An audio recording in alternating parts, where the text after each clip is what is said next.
of our show today. Is it sad that like just my memory, I don't remember what I put at the beginning. So now I'm just like Privacy I don't notice. even know what I'm gonna walk into. Be Privacy surprising notice. yourself. Be surprising yourself. I know it's like what why? Oh, Ooh. so like here's the question. Do I go downstairs and get myself like a possible snack now, just in case? I mean, well, you can. No, nothing's stopping you from doing that. I mean, it's true, but I mean, you might want to start the show at some point. I mean, it's already live. They can see us. They can see us. Oh, But again, look, you do you. You do what is best for you. okay. Well, I guess in that case, before I spend today yelling at y'all for being reactionary and nonsensical, let me at least go and make sure I get myself some grapes. Please, please. Mm-hmm. I mean, we can get the ball rolling. You can just jump in where you fit in. It'll be great. Mm-hmm. Indeed.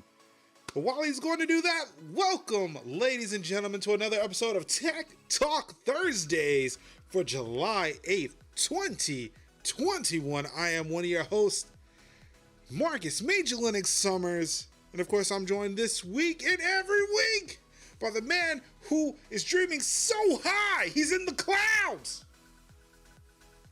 Kevin's in the building. Hey, what's up? Good everybody. It's your boy. We're also joined this week and whenever he feels like it because he has the agency to do so. Indeed. Sinziak is going to get him some grapes. Mm-hmm. So while he's doing that, Kev, Yes, sir. how's your week been?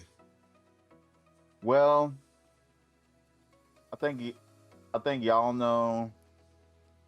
My Twitch knows, and some of Twitter knows that I was having a little bit of computer issues over the last weekend. I was a little bit stressed, a little bit pressed, but now I've relaxed. Everything is good now. We got a little bit of freshness, some stability Ooh, that we're good with. that's good. It's good. Still, stability's good. Xbox app is not acting up, so that's really good because there's been some really, really awesome gameplay that we've done, and all my Yakuza and Dragon Quest saves are good now. So Look, see, that's why he's in the cloud. It's the power of the cloud. It is the power of the cloud. The cloud is saving lives. The cloud saved my weekend. That's pretty like cloud saves. Well, we always talk about like cloud saves and crossplay. That's the future. And I'm telling you, that is the future of gaming right there. That's what Xbox wants to tell you. That's what they want to tell you. They want to sell you on it. Is that look, the cloud is everything. You don't need an Xbox. Just open your browser. Just turn on your Android.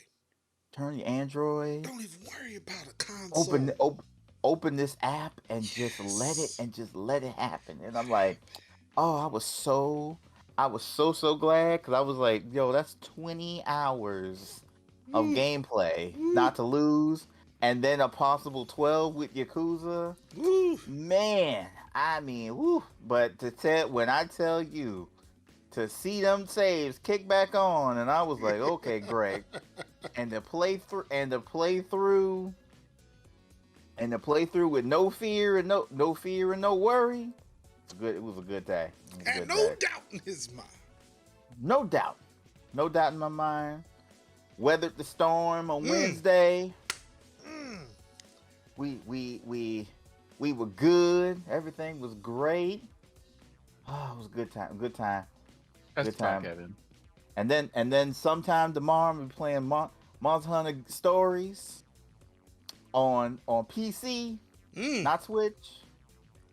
So those glorious frames are gonna be framing. Them frames about to frame. Love to see it. I'm saying this with links. Everyone is welcome to partake. But yeah, that's been my week. Ruin, I have seen this before, and I full-heartedly agree. to. Mm-hmm. I will switch this over real quick so everybody can see. This is steps to how to fix any computer. I like the Linux one. That was the funniest. Yeah. This is how my boss expects me to fix shit. But of course, we know from last week, if it don't work the first time, nuke that shit. I ain't got time for that. Mm-hmm. Yeah. Except that was my Windows. Except quietly weep. I kept my files, but I quietly weeped anyway. I was gonna say back up your files everywhere. Earlier this week, I had went into one of our work rooms and noticed that we have a whole bunch of iMacs. So apparently, we're about to replace all of the old ones that won't upgrade. But I didn't know how many iMacs we had on site, and this was kind of a neat representation of all the iMacs we have. My boss comes in and said, "Yeah, so coworker mentioned that you were amazed at the iMacs. So if you want one to work with, like we've got plenty of spares if you want one." I said, "No, I don't want an iMac. I'm okay with my Linux box." I'm sorry. Yeah, What? you are lying. I am not lying. And it was like 5 minutes later when I realized what the fuck I did. Mm-hmm. Linux. Linux. Linux. Tap in. I need you awake and aware. But it was for work. It was like a personal Mac. I could care less. I've got I use a MacBook. I use my iPad for work anyway. I mean, it would be nice to have a giant MacBook, but I've got like two 4K display. I mean, like two 1440p displays, 27-inch, hooked up to my Linux box. I'm okay. I'm really okay for what I was going to do on that system. I was all right. I'm not going to miss that Mac. To paraphrase a line from Ernie Hudson in Ghostbusters, in a way, when someone asks you for a free Mac, you say yes. Like, I realized that mistake so quick. Like, I'm not saying so quickly. No, it took me a whole last 5 minutes. I told him no. Sat there, continued what I was doing, and as I was about to walk, like in my transition period to do something else, that's when I thought about what I said. It was like, the fuck did I just do? Mm-hmm. No, ruined. This would have been a work machine. I couldn't do anything with it other than do work. I think what it was is more or less like I did not want to continue the interaction with a person at the time. I was doing something. He came and was asking me questions like, no, I only asked about the Macs because there was a whole bunch of them and I was wondering what we were doing with them. I don't want a Mac, wasn't even thinking about a Mac. But then, yeah, once I was wrapping up that task, I was like, oh, what the fuck did I do? Mm-hmm. This was a dumb decision. But you know what? I'm going to live with it. I have to now. Look at you, Major. Blocking your blessing. Shaking my head. I mean, it would have been nice, especially now that I spent 15 months working on a Mac for the most part. I find myself doing Mac shortcuts and realizing they're not working. It's like, oh my god. Anywho, this isn't my week, Kev. How's been the rest of your week? Like I said, been pretty good. Like I say, weathered the storm. Been playing a lot of Yakuza Like a Dragon on the low. You know, made the comedic joke about, all right, yeah, I'm down. Yeah, I'm reinstalling Fortnite. I don't know what I'm doing. I don't know what I'm gonna do with it, but I'm gonna reinstall it anyway. All right, cause I'm a goofy goober. Yeah. I mean, I have it installed too. I have not played it in a while, but I just it's basically just there. have it just because somebody, just in case somebody's like, "Hey, yo, Fortnite," and I'm like, "All right, fine, Yeah, let's do yeah, pretty, it. pretty much." But yeah, that's pretty much been pretty much my week. Yeah. Sin is back with the grapes of wrath. Mm-hmm. Wrath, whatever do you mean? Mm. How's your week been? This week has been a week, but mostly a good one. Just, whew, the end of it. Yeah, Um, I get it. Yep. End of quarter project management nonsense that it took me like damn near 2 weeks to catch up on. Finally caught up back on it today.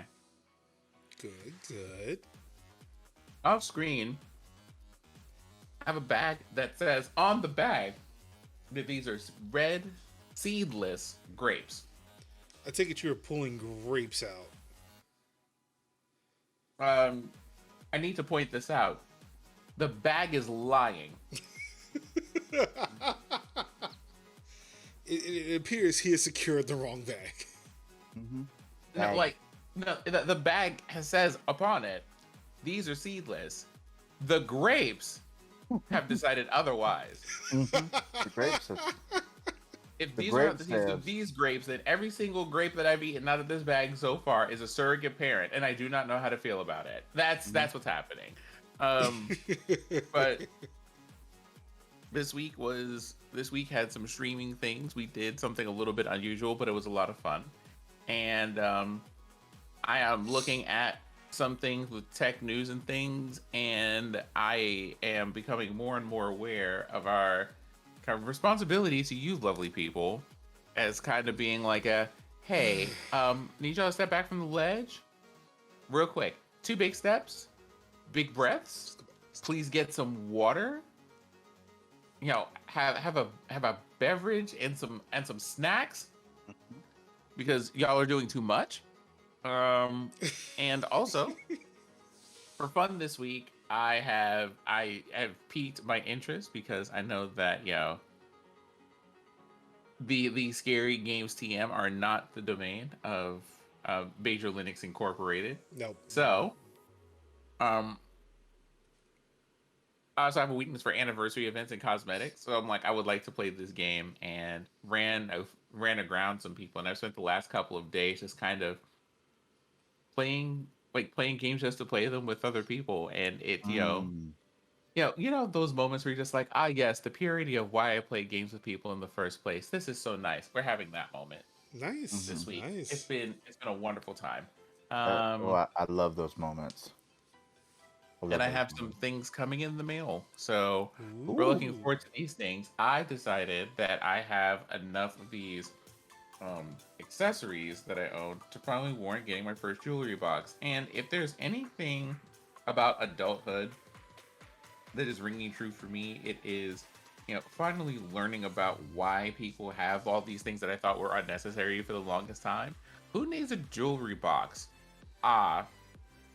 We want to care about things and not have them, like, not have to replace them all the time. Well, then, you know, like, that means you have to have like special cases for things and all this, and it's just like, aha. So so now we're here. Yep. It's like you reach the level of adulthood where it's like, damn, it's starting to click now. Like, I'm all okay. Continue. No, go ahead. No, go ahead. I was going to talk about crap. Like, everybody is also, we're also in that part of the summer where things are like turning up or winding down depending, and everybody wants to go outside and do the things, and I'm just like, oh yeah, get in there, get in there, get in there. Respectfully, this peanut butter and virus sandwich is not over yet. I need y'all to relax. Not even over. Right? We're still, the panopticon is still happening. It's still happening.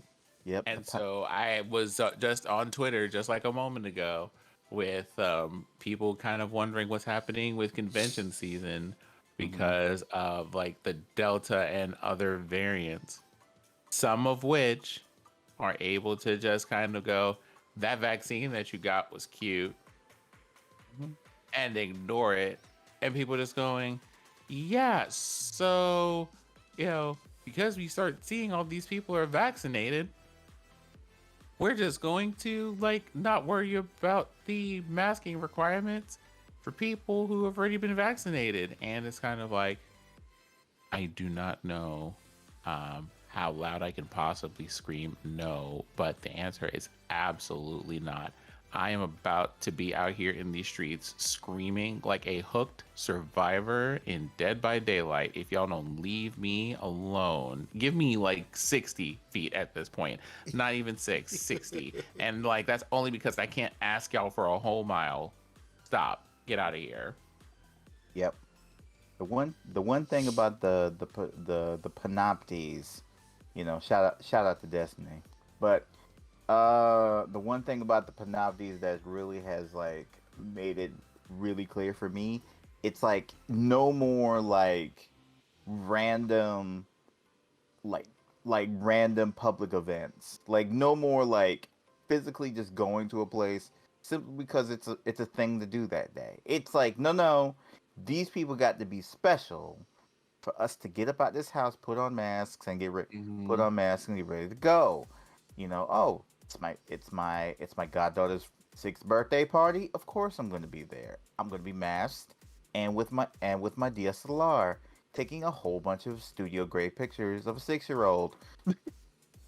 Of my I feel so like yes. the way that you just said, like it has to be a special occasion. There's no more black people done told y'all a long time ago in a galaxy far, far away. It has been part of the wisdom to you of the question, who all gonna be there? There's a reason for this. See, Mm-hmm. now I would like to argue, make a very, very big counterpoint to all of that, seeing as that Mm-hmm. I was somewhat where there are black folk who do not abide by those rules at all. Mm-hmm. I mean, I'm I pretty live sure in Atlantis Georgia. is, We know what happened in yeah, Atlanta around here. yeah, like Like in we Charlotte, know. Charlotte was no different. Charlotte was no fucking different. And like it was like to see that, like my wife was like, "Oh wait, I could do it too." I mean, and like look, I'll admit, yes, I was out. I did not have a mask, but I also looked at the data too and said, let's see, 99% of hospitalizations were people who were unvaccinated.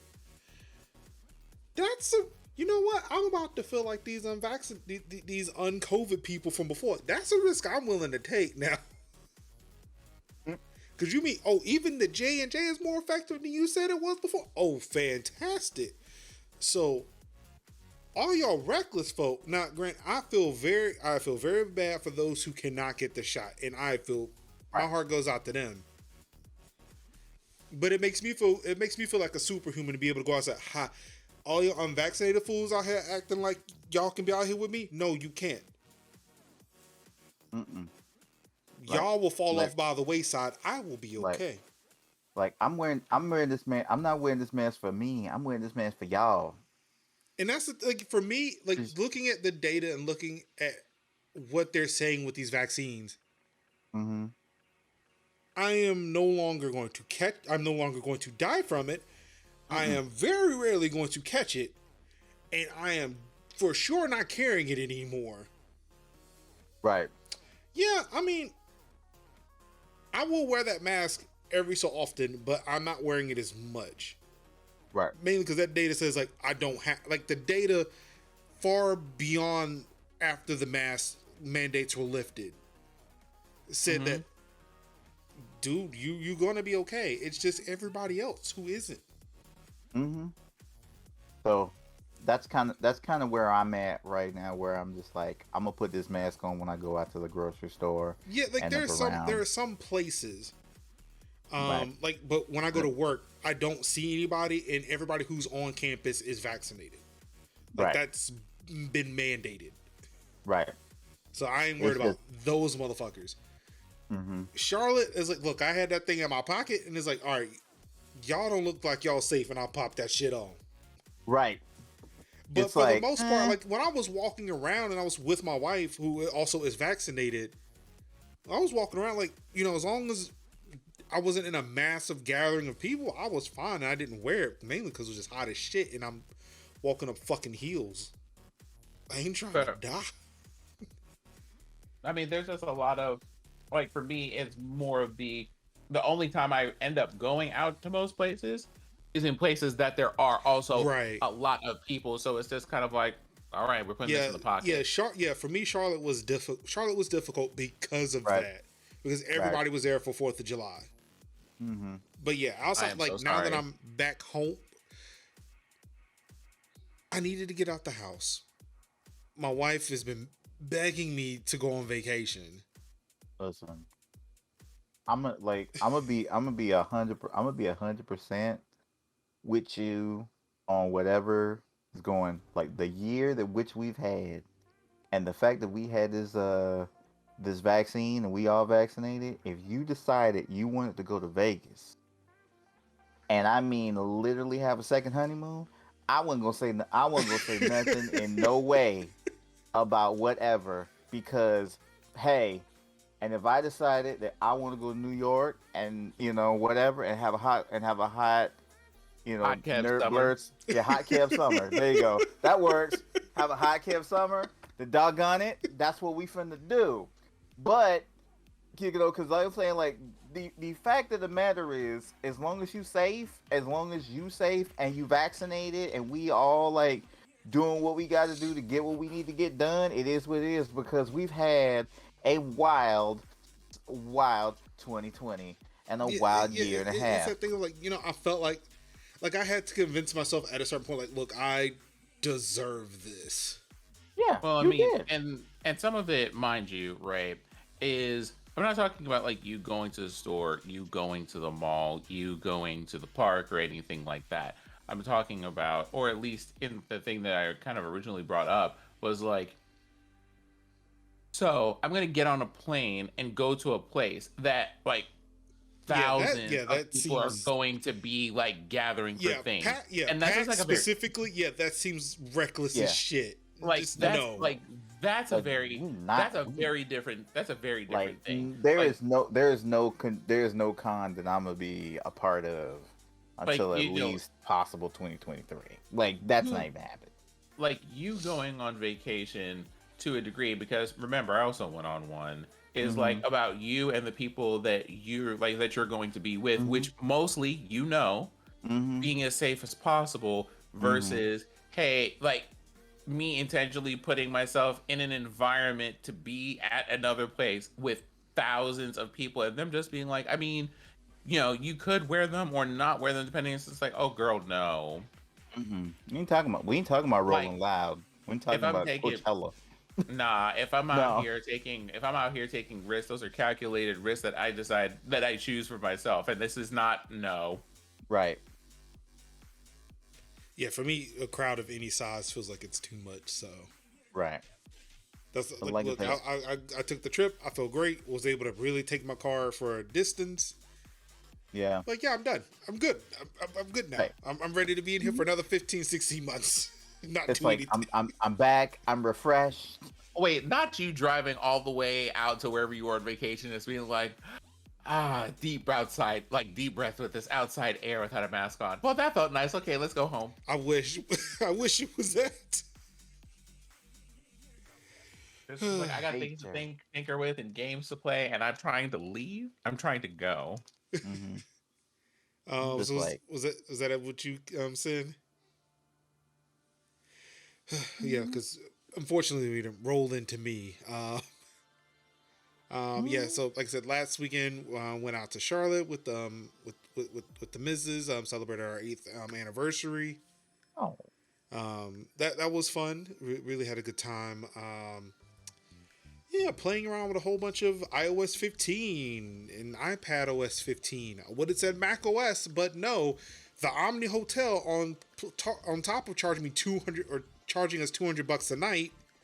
Like, hey, you want internet for your laptop? Oh, that's another $10 a month. $10 a night. I was like, excuse me? Oprah paid it all. So you can give me free Wi-Fi. Thank you. Think about if literally Days In can have free Wi-Fi, I Exactly. think Omni should be able to have Exactly. it. So Seriously. there was no MacBook use. I used exclusively my iPad because I had because I got it through Verizon, so I had my almost 5G every day. It was great. It was fantastic. But most of the time I was not like I spent the morning checking email and was barely on any device the entire time. I'll tell you. It's one thing to not be on your device. It's another thing to have something on your phone that blocks notifications. So I didn't even know I was getting email until I pull them up. Oh, wait, I should probably look at that. Got back. I am now 100% fully back in the office, which I don't want to be there, but I will admit it's helped with some focus and I've been able to get some work done. So, you win some, you lose some. You don't know how good it is and feels to just be out the house and just not be in the house and just be like, I'm at a place where I'm working, and then I leave, and then I'm at a place where I rest.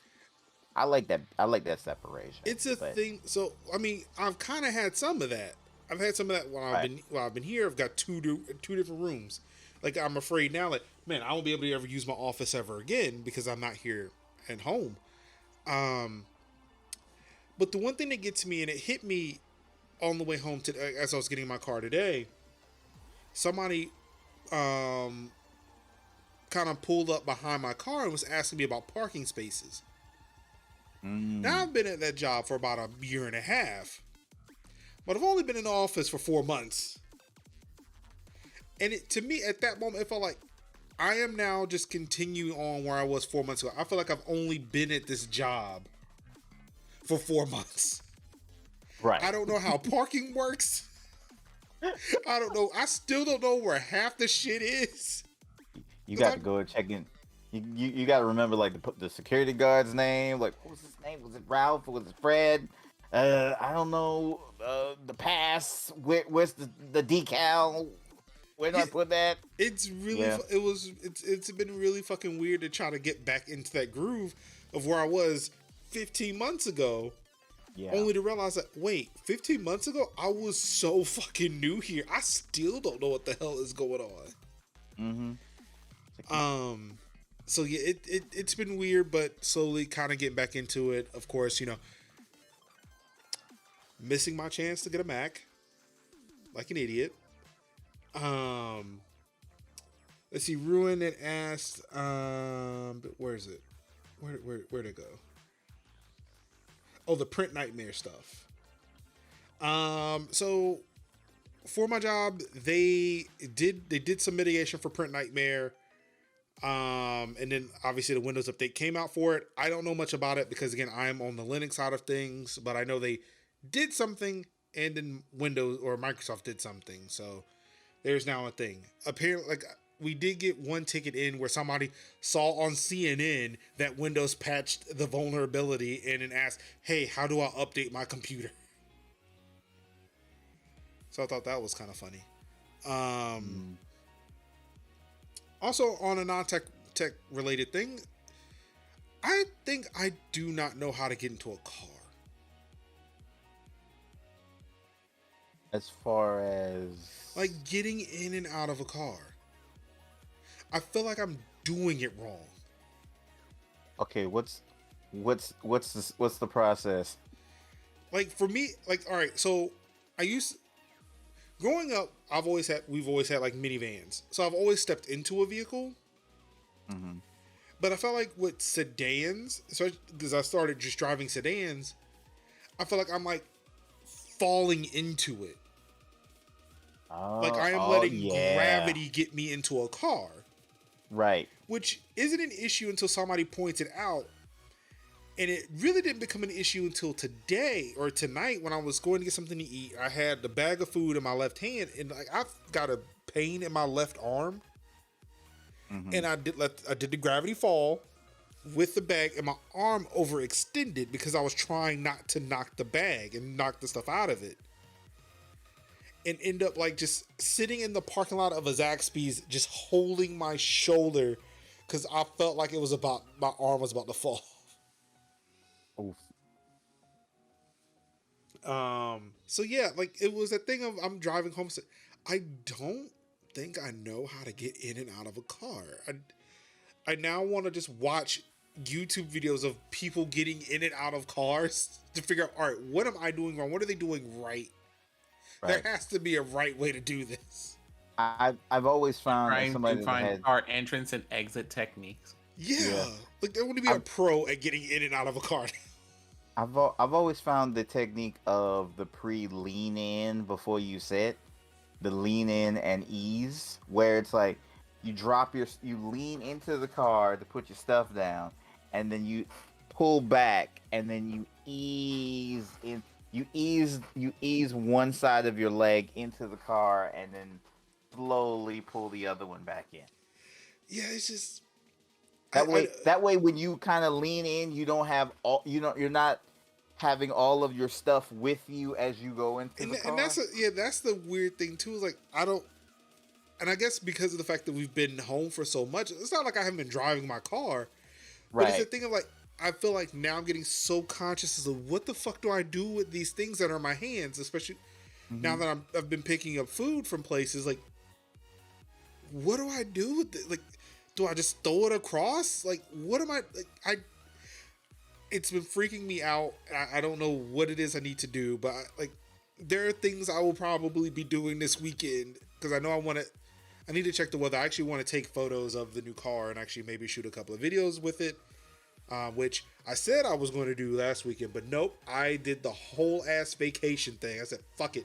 My wife posted more content than I did during our vacation. But yeah, like this weekend, I'm gonna see if I can take some videos and take some pictures of the new car. Something I like to do with all the vehicles I buy. So yeah, that also may include me practicing getting in and out of my car. I'm gonna start naming techniques now too. Mm-hmm. We're working on it. But you go into a real world YouTube rap. Hey, look. I mean, have y'all not done something enough to where you think you may just be doing it wrong? Like, not like tech related, not like some skill, but just like an everyday aspect of life. And you found out you've been doing it wrong.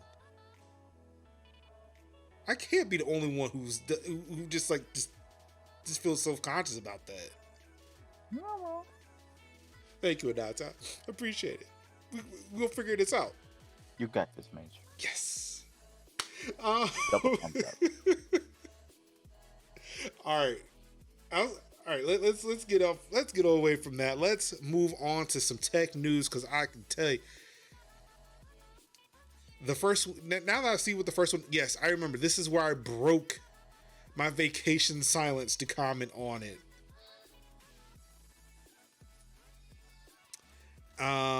So apparently over the weekend, popular Audacity audio app dubbed spyware by users over policy changes from new owner. The Audacity privacy notice was updated on July 2nd to include new data collection provisions. The new owners break down the two main types of data they collect, including data for analytics and for legal enforcement. The analytics are limited to more specific information, including the OS version, CPU, user country based on IP, and error codes. The main issue most have with the change is the vague and overarching wording, especially within the legal enforcement section.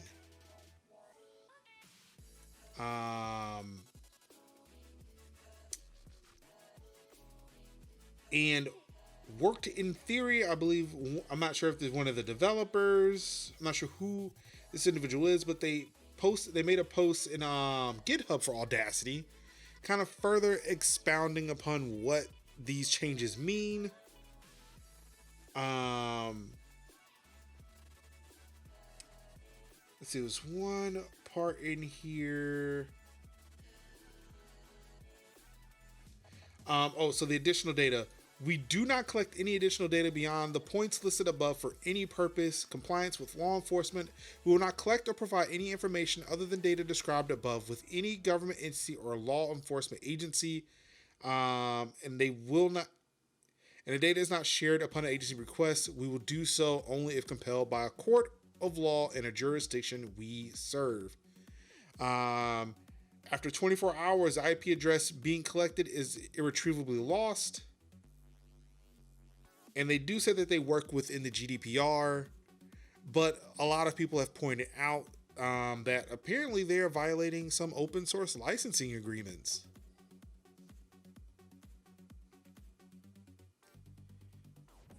Audacity, that's a name you haven't heard in many years. You still use it here. Do they tell you which ones? Or are the people pointing out which ones they're still like supposedly violating and things? There was one I saw, but I do not have that on me at the moment. Okay, Because these are more tweets. This has nothing to do with that. So the GDPR thing is one thing to point out, although another thing I want to point out is that they even had a call out in the middle of their posting. Oh, there we go. Found it. Okay, what was it? I'll admit I'm very so this is coming from that thread that you had sent me Monday. It was Monday. I'll admit I am very entertained by the unforeseen consequences of specifically the under 13 thing, both violating the GPL license it currently uses and meaning it will be taken out of curriculum. Whoever wrote this has literally zero foresight.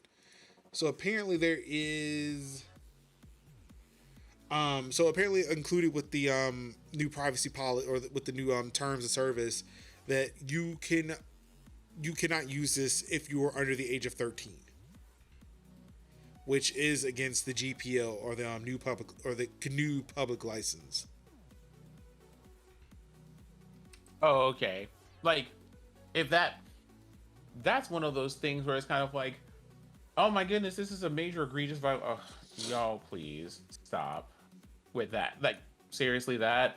Like, okay, please make sure you make adjustments on your side to how tall people need to be to ride this roller coaster. Okay, cool, fine, noted. But also, never mind the GDPR for a second. They also have a provision for California residents. Like, all this tells me, right? Like, that's point number 12. If you went to their posting, which one?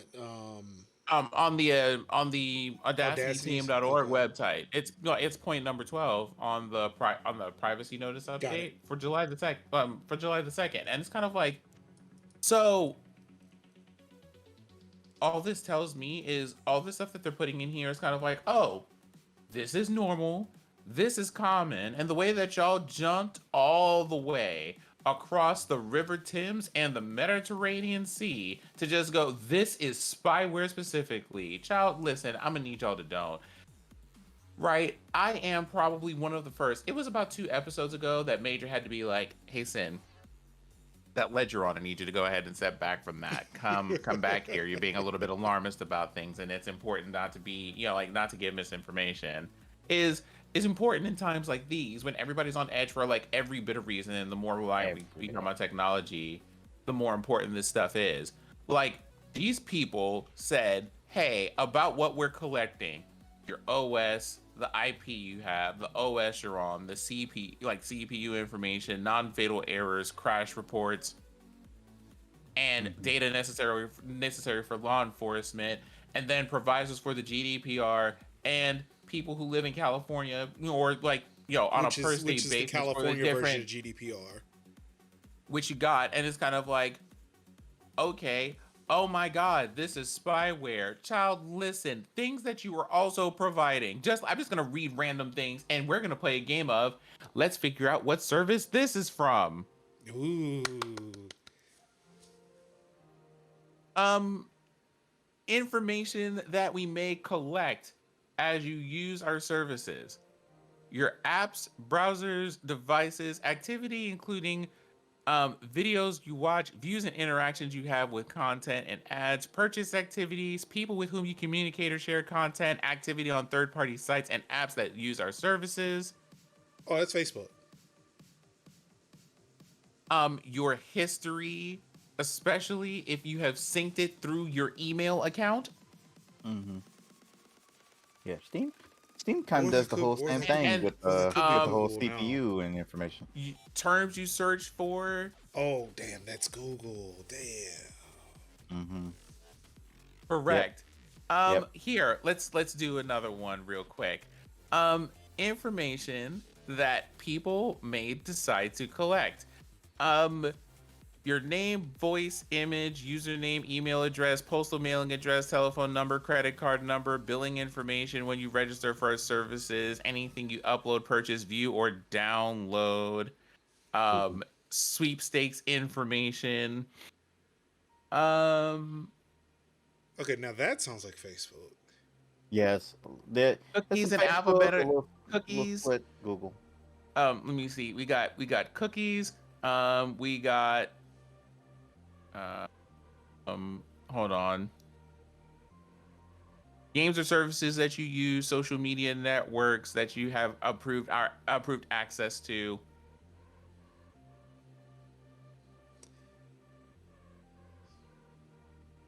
And such, who we may disclose to service providers working on our behalf for website hosting, maintenance, security services, that we may use for fulfilling orders, doing data analysis, or creating reports.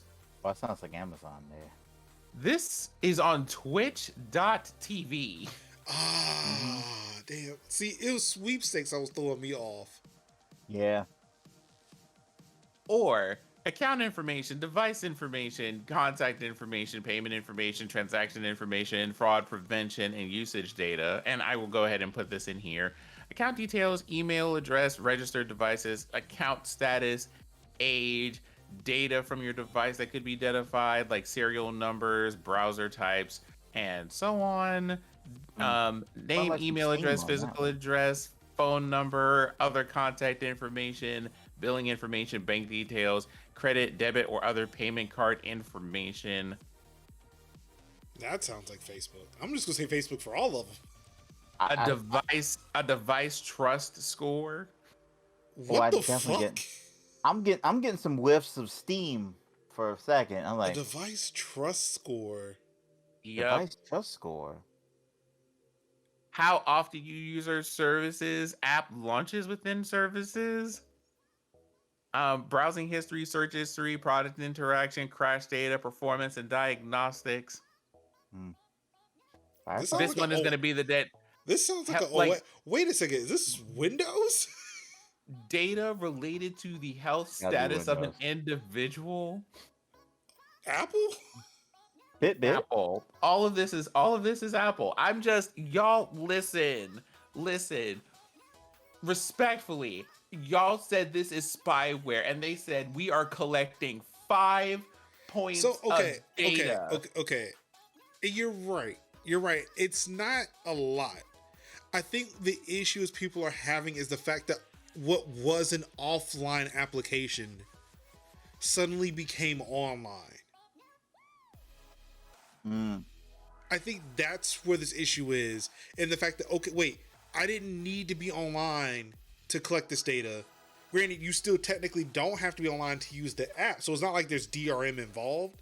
But what it was like, this was an app I used that I did not have to worry about collecting anything. It doesn't need to collect it. If I have an issue, there are ways for me to open an app, get the log information, and send it to whoever I need to that I would understand may have some information. But there is no need for this application to be sending anything to anybody. Why is an app that I use to edit audio files phoning home or phoning anybody?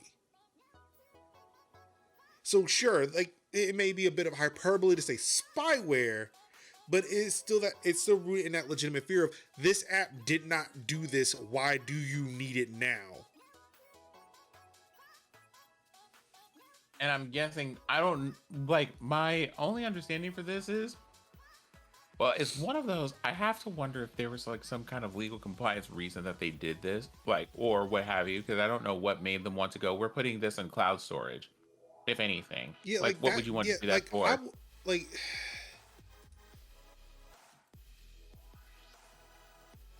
Mm-hmm. Yeah, like there's no. I mean, there's no reason why they need the telemetry data other than they just want to know what's going on. But also remember, Audacity was like these are the changes made under their new owners of Audacity. I didn't even know that Audacity had new owners or even any owners up until Monday. Yep. Like I just always like with all of my other open source software, like this was just developed by the community. I didn't know that an actual company owned Audacity until Monday. So it seems Mm-hmm. like these are the changes that have been made under this new company, and apparently they want to collect this telemetry data, which yes is innocent in and of itself, but that's almost the same thing of like metadata is innocent. It doesn't identify you up until when it does. Yeah. Mm-hmm. And I think that's what people are concerned about. Is like you are still collecting data that doesn't really need to be collected. And because you weren't clear on what that data was being used for initially, they went to the immediate and they went to the immediate conclusion of spyware. Right. I will admit it is hyperbole, but I mean, what and that's got them to that point was very legitimate. well, Mm-hmm. it's the thing of there's a difference here, and it's a very fine one between the thing that you said, which was I see that they've changed a couple of policies here, and these changes look interesting. I wonder what they're doing this for. I don't know if this necessarily makes a lot of sense considering and talking about those points, but for me, like the reaction or the things that I saw were people immediately going, hey there, friends and loved ones, you might want to just go ahead and uninstall this because they're sneaking Big Brother into your home as we speak under the guise of a recording Right. software. And I'm just like, y'all need to breathe for a second. Now, there are some things here that like do like wrinkle an eyebrow here and there, but child, if y'all are sitting, it's the same people who are just like, I don't want companies having information about me. My love, you have an Yeah, iPhone like and a card with a chip in it, and these people will just be like, I am afraid of getting the vaccine because they're going to implant nanobots that are going to give me like 5G capabilities and like I it's all a wish. GPS tracker. Look, One, I can use please give me 5G the on this thing all the superpowers, time. but Let's two, go. it's just kind of like y'all are well and truly doing the absolute most for no reason. Relax, relax, relax. Ask questions. Be cautious. Now, granted, I Verify mean, things. granted, there have been But a lot of people who were, but of course, the internet, like, one, you'll have people who are jumping to the ultimate conclusion of it's spyware, and also you have the media outlets who are picking it up and saying that. Yeah. With just, which is not even really like, it's mostly boosting it. You're like 9 to And 5 Mac so- did not have to write this And I article just- title. and But so they did. I want to now you know something fellas, I think it might be worth putting in the bucket here that we should have a Tech Talk Thursday. You know, like the one that we have on infrastructure where we just talk about that one topic and ramble for a bit. Mhm. I think we need to add to our list of things journalistic integrity when it comes to tech Whew. as on our list of things. Whew. Mhm. Of being like, Just write that down, put that in there because Like, like the way that people report tech news, especially when they know that most like people use technology but aren't necessarily aware of like the structures around it or like historically how that works. Because here's the thing, when you get things like Audacity and people just go, oh, you know, like, oh my God, this is spyware, this is awful. That's also being said about Audacity with the changes that it makes in a vacuum and not in the context of, hey, this is what software does in all of this, and this is where this concern comes from. It's just, Right. oh my God, everything is awful and this is bad, and you need to immediately uninstall it and not, you know, there are some changes here, there's some acquisitions. This may or may not be a bad thing, but it certainly seems to be strange for the kind of software that Audacity is, because here's the thing. Collecting information about you and or sharing it with other third parties does not spyware make specifically when you interact with things that do that all the time. It's one Right. of those, it's not the information collection that's weird. It's the fact that it's information collection software for Audacity that's weird. Yeah. And context is important when we talk about stuff because technology doesn't exist in a void. It's connected to other things. Mm-hmm. Yeah, so speaking of data collection, I always want to tell people, like, you never know, like, what websites are actually collecting on people. And, like, I tell people, so look, I run the MajorLinux.com. And actually, let me turn off my wireless so that I'm using my cell data. That way, my home IP address doesn't show up. But yeah, like, I can pull up my home website right now. And that's me pulling it up. All that data that's showing up is me just loading my website.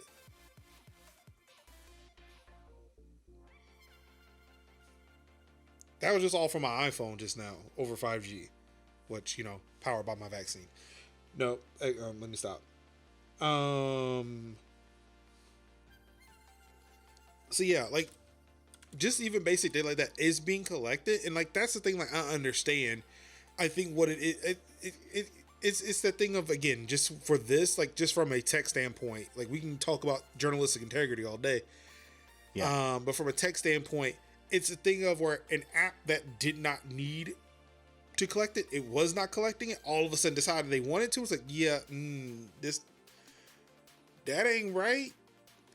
No. Like, I think it's Ruin said, like, it should be opt-in as opposed to, if I update the software, I now have a version of Audacity that's checking in. Excuse me. It's also fair to point out too that Audacity, as of right now, does not do it. The latest version that is available to everybody else is still 3.0.2, which is still fully offline. So you can get the latest version now, but when 3.0.3 comes out, that's when that feature is supposed to be in. And, you know, then you have to make decisions. Yep. Also, if you're worried about variations of old software, I would recommend a site called Old Version. I think it's like oldversion.com. They have old versions of old versions of software that, if you like the particular version that had a particular feature that you like that's not there in the current iteration, they have installers from old variations that do the exact same thing. That's why I've been using Handbrake. There was like a version that allowed, if I was doing, legitimate DVD rips, where I would have to, you could set the amount of how big you want the file to be. You couldn't do that in the recent versions, but you could do that in past versions. You could always use that. So if you're afraid of, you can use that. They're stable. They're good installers. Again, if you just want older versions of it. This is just open source. So I'm pretty sure, like, on GitHub, you will find the older versions of Audacity. Oh yeah, exactly. Speaking of open source, there are actually multiple efforts to fork this code to make versions of Audacity that do not have the tracking. As far as I am aware of 2 different projects, and I'm not going to mention either of them because when it was shared to me, apparently one project, the leader of one project was being harassed by the leader of another project through 4chan of all places. Oh, so the leader of the attacked project is now stepping down. So yeah, I'm not going to mention either because of the fact that it seems like it's a mess between at least those 2. Right. So yeah, best case, older version. Yeah. Of Destiny. Yeah. Or at least they just stop at 3.0.2. And keep your installer. That's all I can say. Yeah. Yep.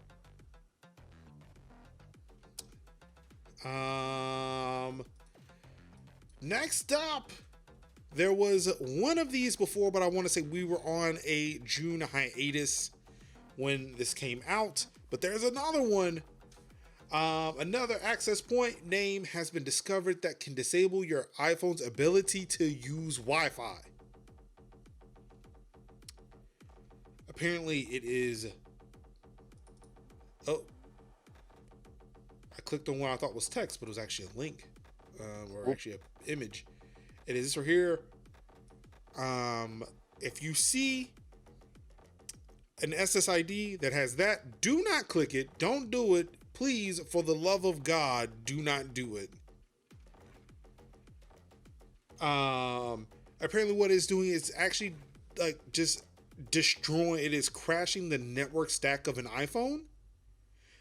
Before they said that when you clicked on the first one that they announced was bad, you can reset the network you can restart the network settings and it will fix it. They are saying that this one, if you were to click on this one, it might not come back. You might just be fucked for real.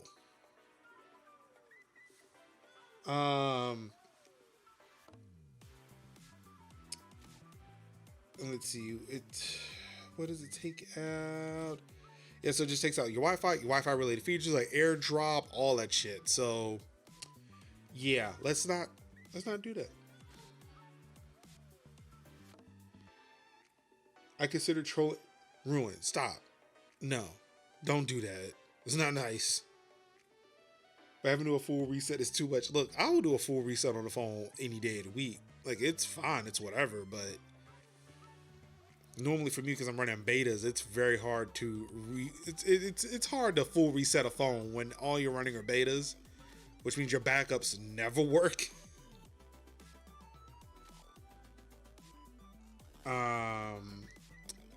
Let's see here. U.S. President Joe Biden to direct FTC to draft right to repair rules. That's right. Joe Biden said, no malarkey. Let the people fix their phones. Amen. As you could tell, I'm a big proponent of right to repair, and as somebody who has been watching copious, and I mean copious amounts of phone repair videos, and have seen like literally all the tricks that like Apple has done with specific screws, tri-wing screws, 5 or 6 different types of screws in one phone, you know, literally taping down the battery, you know, with making like some versions where you have to like remove the haptic engine in order to change the battery. It's wild. And so for you to be so now for it to be like, hey, make it easier to repair phones. And I think that that's fair, because not everybody has like $600, $700 upwards of $1,000 to fix their phone if their phone has still some functionality in it. If it just needs a new battery, you know, if it needs a new part, a new piece, if the screen's cracked, it just should be easy to repair and replace. It, you know, that's what I'm saying. And you know, and I understand, you know, Apple's a business, and Apple's a business, and they don't want to like, you know, they want you to like buy the latest and greatest new phone. But I think it should be like, well, offset that to third parties to make replacement parts, and keep the whole thing going. And then after a while, people can replace it if necessary. Well, it's not so much like letting third parties make replacement parts. It's letting third party repair shops get access to the parts that are made by the third parties. Right. One thing that people don't know is like when Apple makes these phones and they have these parts that go into these phones, Apple will either buy up everything or will tell the manufacturer, look, here is the part that we need. When you make it, you only sell it to us. If anybody comes knocking on your door looking for this part, you refuse them service. Right. That's what I feel like. That's what this bill is, or what these executive orders, what these bills are trying to tackle. Right. Is allowing these third-party repair shops to be able to get access to these parts. Right. To fix these phones. That way people don't have to go to Apple to pay their huge prices to get the phones repaired. To buy Apple Care, which I will buy Apple Care. I don't mind, like I'm very they made it curious easy. about how the companies are going to try to fight that, though. Oh, I am curious Tooth to and see. nail. Tooth and nail. Let's Because see. like There's the a way that these people can be like, oh, if you don't have Apple Care, I'm sorry, that's going to cost you $1,500 to repair your Oh, I mean, iPhone. there's a paragraph right here. When right to repair bills began surfacing, Apple also launched a worldwide independent repair program that is designed to provide repair shops that are not AASPs with genuine parts, tools, repair manuals, and diagnostics for performing out of warranty repairs on Apple devices. But I thought, yeah, that definitely. Oh, I'm sorry, I missed it. It was the second paragraph. Multiple states have proposed right to repair legislation, which Apple has continually lobbied against. I wonder if this article will take. Okay, so it's not the Arizona one. But yeah, like in Arizona, I believe it was in Arizona, they were about to vote. Like it was the day of the vote, and it was going to, like, for all intents and purposes, that vote was going to pass. Apple came in that day, lobbied the shit out of them. All of a sudden, the bill just disappeared. Not that they voted against it, the bill fucking disappeared. There was no bill to vote on. Puff of smoke. That was probably, they flew like from Cupertino quick fast. They were like, oh wait, Julio, Like that. hit the M6. No, they didn't fly G5. from Cupertino. Have you seen that thing? It looks like a spaceship. They flew Cupertino. They flew the campus to Arizona. The thing They were started like- singing. They started spinning and rising into the ground before disappearing at the all of- speed all of of us- light. All of a sudden, like, We were all at Space home. Nobody Battleship saw it. Yamato, the theme from Space Battleship Yamato comes up, Yamato, and then like Cupertino just lifts up in the air.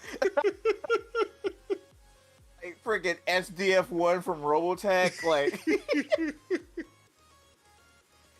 I was like, Tim Apple was like, launch, exalt. So yeah, like, look, it's already bad. It's already fucking bad. Yeah, it's bad, but man, like that's just one of those things of like, bro, I truly look forward to the day. Not even if I feel like I'm gonna be able to fix my phone or whatever, but I just would like the fact that I have the right and ability of just being like, yo, let me take it to this kiosk and get this thing fixed. To be fair, I still don't trust the kiosk. I mean, but that's what I'm saying. That's what right repair is. It's like, Yeah, yo, I know what it yeah. is. It's just for me. It's a thing. Like, I guess for people who may not have access to an Apple store. Like, I'm Right. blessed to where, like, I have. Granted, I can either go to one that's like 15 minutes away, or I can go to one that's 30 minutes away. Right. In the state of North Carolina, there's at least 4 of them. Right. So if something happened to my phone while I was in Charlotte, I was still covered by Apple in Charlotte. But I understand, like, in places that aren't North Carolina or that aren't, very densely populated areas, that could be an issue.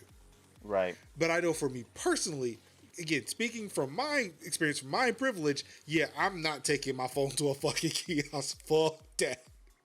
If Google opened more stores outside of New York, I would take my Pixel to the Google store before I would take it to a kiosk. Right. Because right now, my Pixel is fucked. Oh shit. Because like I bought it through Google Fi. Oop. It's not the carrier. There's no carrier buildings for Google Fi. So I'm like, it's just gonna sit nice, quietly in my house. Don't go anywhere. Mm-hmm. Yeah, like I get it for other people, but yeah, for me, it will. Right. I will gladly take it to an Apple store. Right. So like I say, many of us live in like the podunk areas, and it's kind of like hard to get our phones fixed. And I'll tell you, I've seen more. It's almost got to the point where I've seen more broken iPhone screens than I've seen like whole ones. And yeah. It's taken talking to a lot of people to understand why that's the case, because I could never understand it. I never understood a broken, like, The one time I dropped the phone, like, this was the Moto Droid Razor. Mm-hmm. Like, I dropped that phone after having it for 3 days because I missed my pocket, and immediately took it to a Verizon store. Said, I told them every line in the book to get a new phone that day.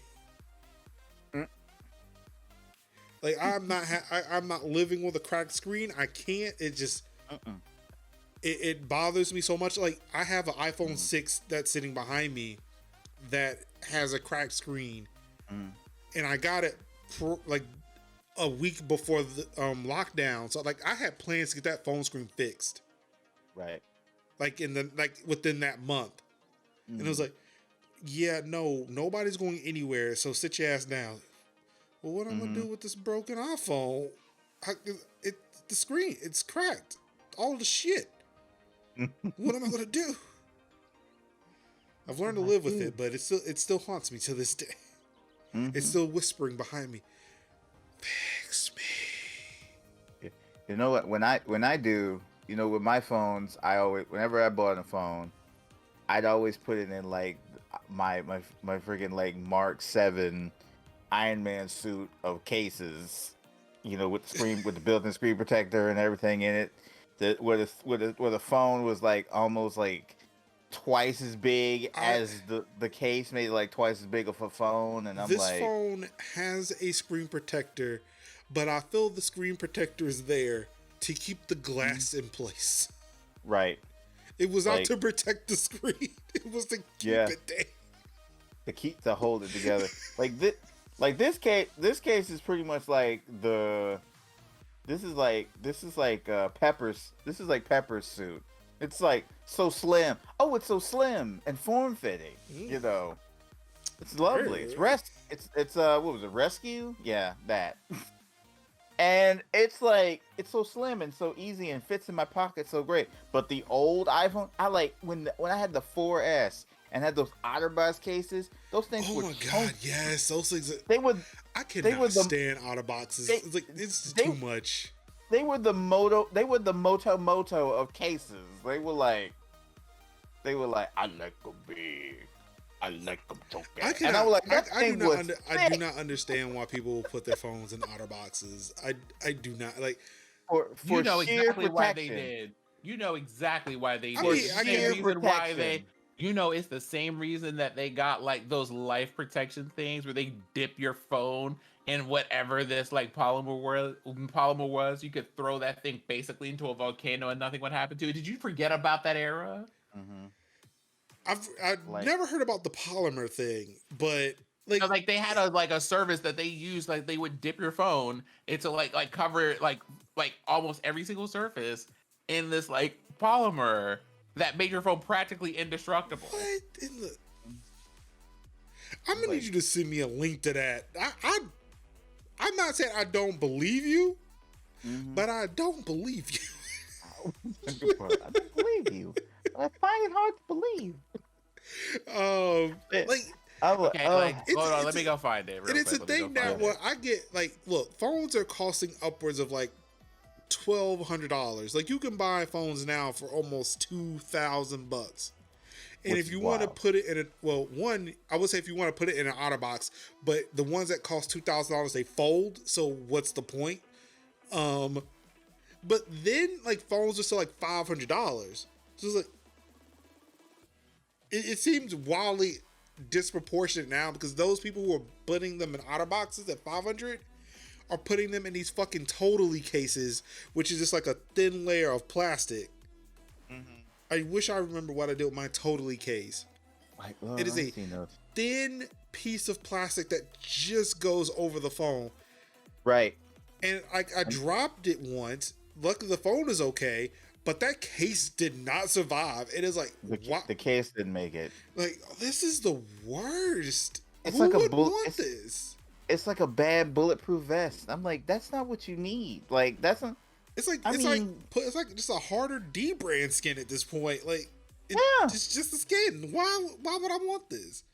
That's what I'm glad. Like, I'm glad. Like, I went out to Best Buy and bought this case initially. Like when this phone got shipped to me, Mm-hmm. And it's like, well, damn, I hate that I bought this case. I got this totally case coming. Spent about $40. Like, I'm gonna tell you again. We talked about this last week. We'll talk about it again. I am the worst person when you ask to save money. I spent $40 thinking that this case was going to be great. Mm-hmm. To come to find out, it was just this thin ass piece of plastic. Mm-hmm. Their COVID masks were good, but that fucking case was trash. And I hated I spent all that money on just that thin piece of plastic that does absolutely nothing. Like, what the fuck was this? See this case? This case is $15. It's poetic. It's like I think it's like 20. I think it was like $15 to $20 for this case. And it has it's got like a screen protector in the back, in the front. But somehow it has like a screen protector in the back, which I don't really understand because it really makes a lot of like fingerprints.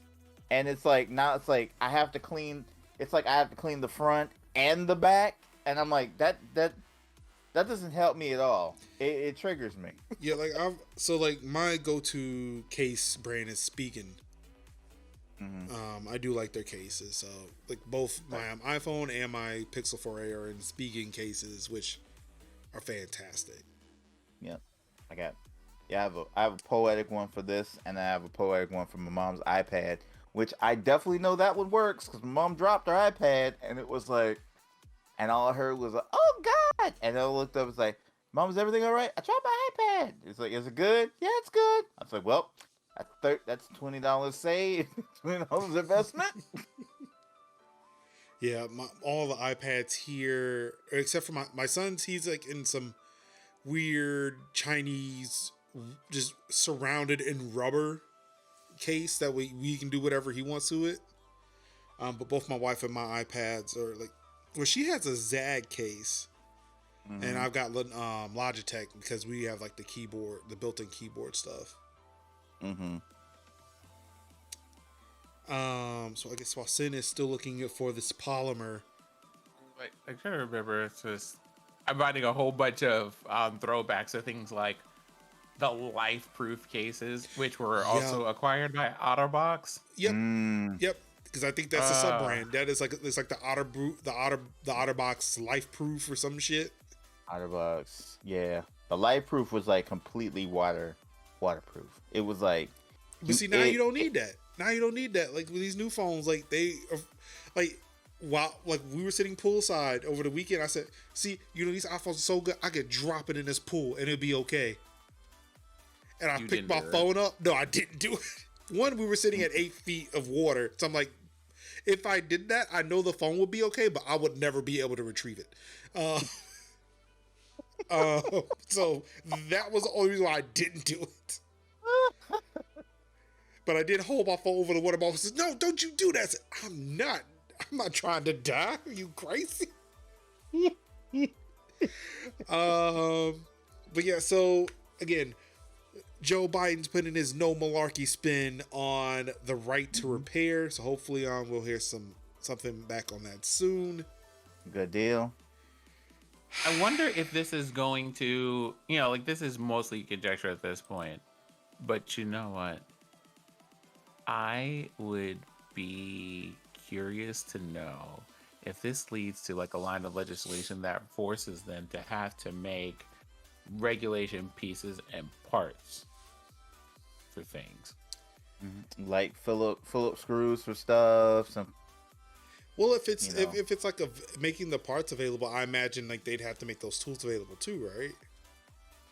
Well, either it's making the parts and the tools available, but it also might lead to a push for just being like, hey, if you're making a phone, please use similar parts so that we don't have to pay like absorbent fees. Well, I mean, iFixit doesn't cost.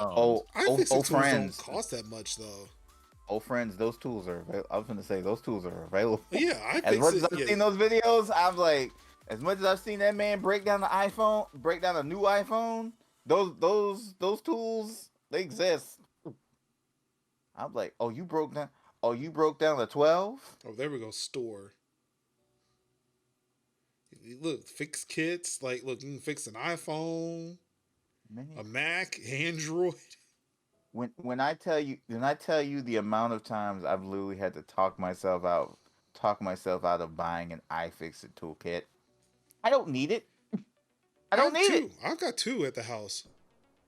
I don't need it. I finally bought me the Pro toolkit. Right. Um, I don't need it. so well no okay so I already had wait what is this one? Is this the one that's in the pouch? I think so. Yeah, so this is the one that's in it. So yeah, I've got this one. This is the one I have upstairs. Also, I have one of these at work too. My job bought me one for work. Oh, that's dope. Which actually, I got the one for work first. Realized what was in it, and I was like, okay, I was in a Best Buy randomly, and I was like, oh, I definitely got to pick this up. Mm-hmm. As a matter of fact, I think I bought it when I was upgrading the CPU. Okay. And I think I have so I also have this one, the Mako. So I've also got this is the one that does. It's like the Mako one is also in that Pro toolkit, but it doesn't come with the pouch. So I have this one. This is the first one I bought, and now I keep it downstairs for when I need tools downstairs. But yeah, like they're not expensive. Like they're really not that expensive. And if you want to get the non iFixit toolkits, definitely in expensive region. Go on Amazon or Fat Kid deals. See one of them in Fat Kid deals. I was like, no, Kev, no, no.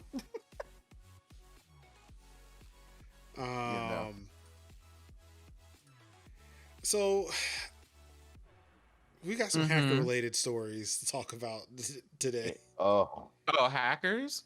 Cybersecurity wake up call as hackers target a school system. mm-hmm. So They've already been working dry on and hospitals. bored. Well, they've been doing hospitals. So Yeah. it's just like school systems is like, yeah. The next best thing. Mm-hmm. New South Wales Department of Education announced it had fallen victim to a cybersecurity attack today. The State Department, after having taken some of its systems offline in response to the hacking attempt, is now rallying its forces to get back online in time for the beginning of the term.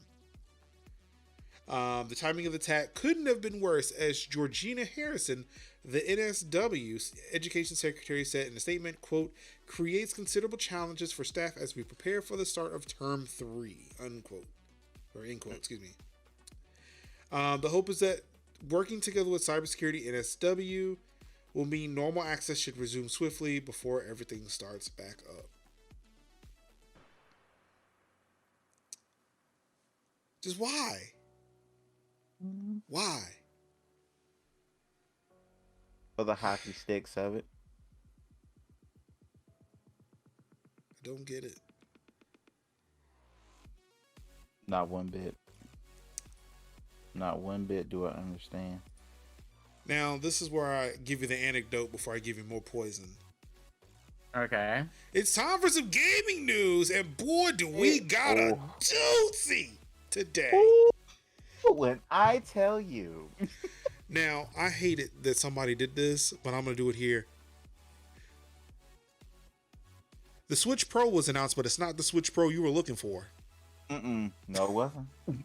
Which, again, when I heard that, well, so then that means the Switch Pro wasn't announced. Mm-hmm. No, the quote was, the Switch Pro was announced, and it wasn't the Switch Pro. Right. So then the Switch Pro wasn't announced. Please stop saying that. Mm-hmm. Oh, there's another image. Ruin, what are you doing? Laughing at this. I'm laughing at this. Why? It's so big. It was like unsettling for a second. I was like, oh, okay, yeah, it's fine. Weirders company to valid criticism of it. Wait, there are people who are actually standing this? I mean, yeah. Well, I mean, it's actually, Nintendo. No. You know what? No, hold on. Let me. Because it was Gary Whitta who said there should be people who shouldn't be mad at Nintendo for announcing this. They should be mad again. We would talk about, honest journalistic integrity. But this is We not should be Nintendo's mad fault. at the people. Yeah, we should be mad at the people who kept saying a Switch Pro with all these cool things were going to be in it, Right. and then that Because- not show up because that's not what Nintendo was doing. Because Nintendo, like I say, as much as I have issues with this particular thing, and I have issues with it, but the fact of the matter is, Nintendo did not promise some of them goofy asses that this was going to be a Switch Pro. When did Nintendo ever even dabble with anything close to 4K? Again, this is why I stand by the fact that I don't, as hard as I try, I do not post rumors, conjecture, or none of that on this show, because again, I am not setting anybody up for failure. I refuse to do that. Also, that way when this gets announced, it's cool because it was a thing that did not exist. This is what the company fucking said, not Jeff Grubb, not Jason Schreier, not anybody. Not Bloomberg. Who get Jason Schreier? Jason Schreier, like a whole bunch of Nintendo tuber channels were like chewing. They were chewing on the Switch HD or Switch Pro for years. Yes! They were eating good off of those analytics. They were eating good off those CCVs. They were eating good off them SAO counts. They were eating good on that engagement. They were like paying off. They were paying off home loans. They were paying off student loans with those engagement. Why? Because everybody's hyped for the thing that they love to be more powerful. But yet, that's never been Nintendo's bag. Yeah, Nintendo's bag has never been that. So, like, and that's the thing. Like, I feel like it's everybody, like, whoever bought into that shit without actually being able to see something concrete, that's on y'all. Right. And, like, it's on the people who kept talking about these rumors. I understand, like, you report on what you hear. And, it's that thing, like, I also don't want to really throw a lot. I don't want to throw them too far under the bus because of the fact that they were probably hearing things that just weren't true. But it's the thing of, like, y'all kept perpetuating it for so long. Knowing that, this is only, you would say it's only conjecture, but nobody gets past the headline.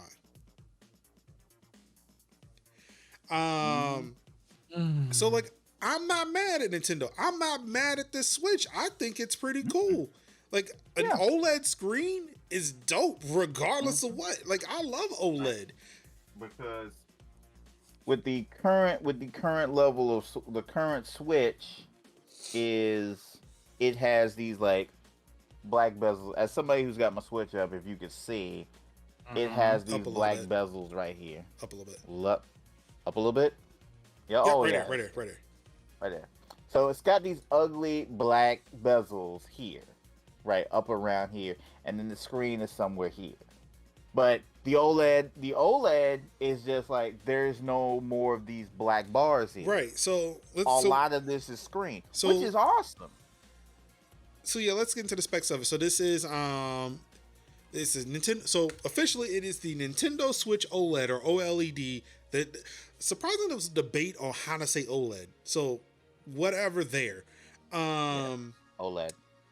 It has a 7-inch OLED screen, wider, built-in adjustable stand, and a dock with a physical LAN port. Which is nice. With 64 gigabytes of internal storage.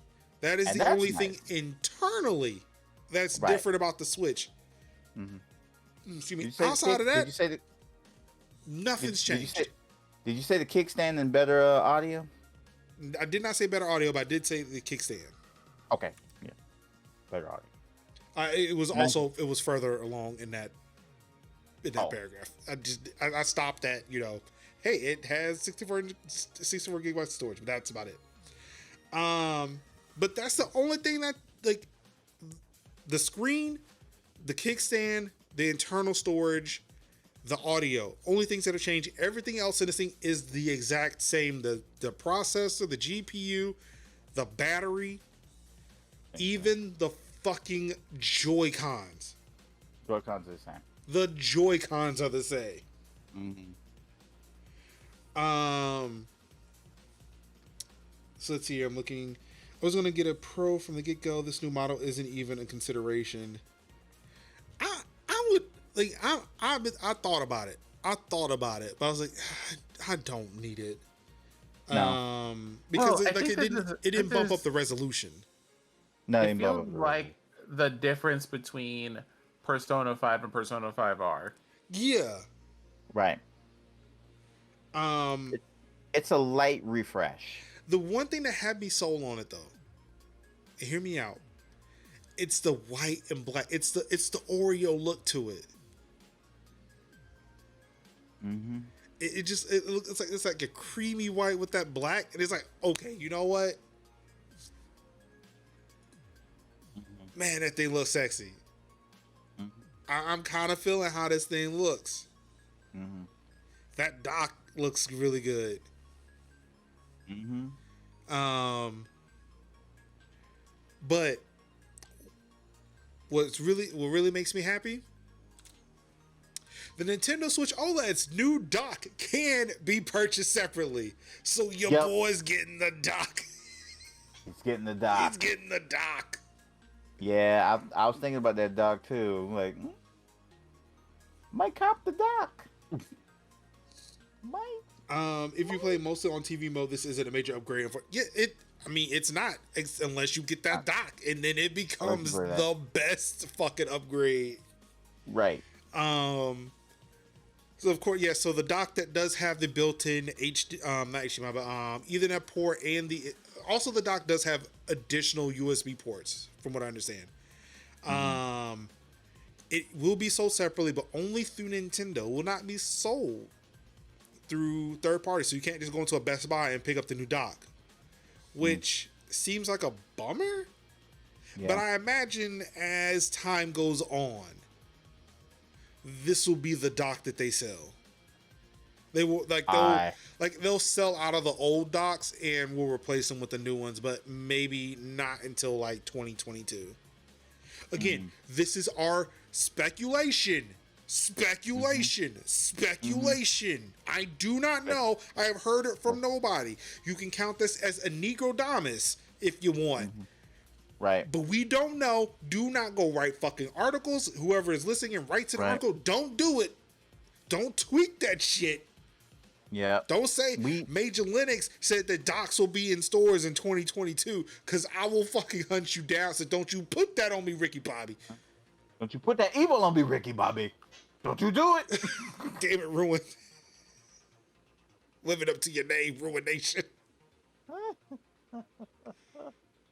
Damn it. But yeah, so when they make that dock available, I will definitely be picking up that dock. Yeah. Possible, yeah. And hold on. So the white dock and the black dock. So apparently there's a black version of this. Yes. That's the one with the Neo red and green. Oh, wait. So they still selling that? They're still selling the Neapolitan? Yeah, it's OLED? It's this. Why? But with a bigger screen and that dock. Why? And a black dock. Stop selling those.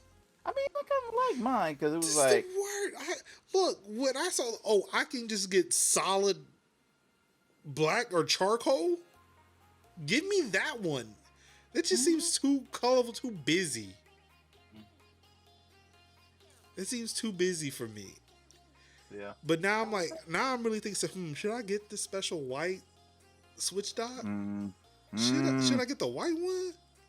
It won't go with anything else in here, but should I? I got a feeling those white. I got a feeling they might sell those white ones separately. I mean, they said they're selling both of them separately.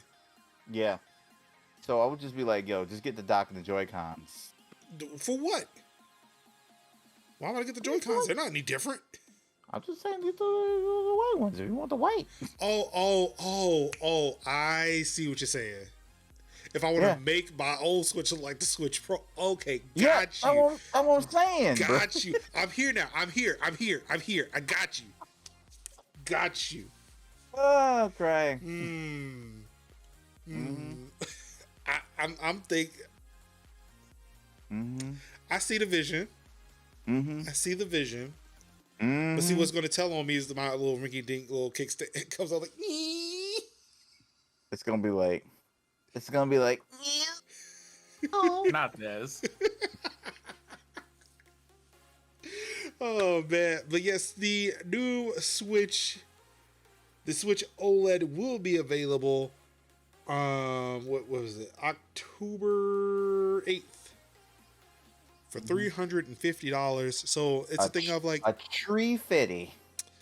if you can find one, because I am pretty sure this will be another paper launch.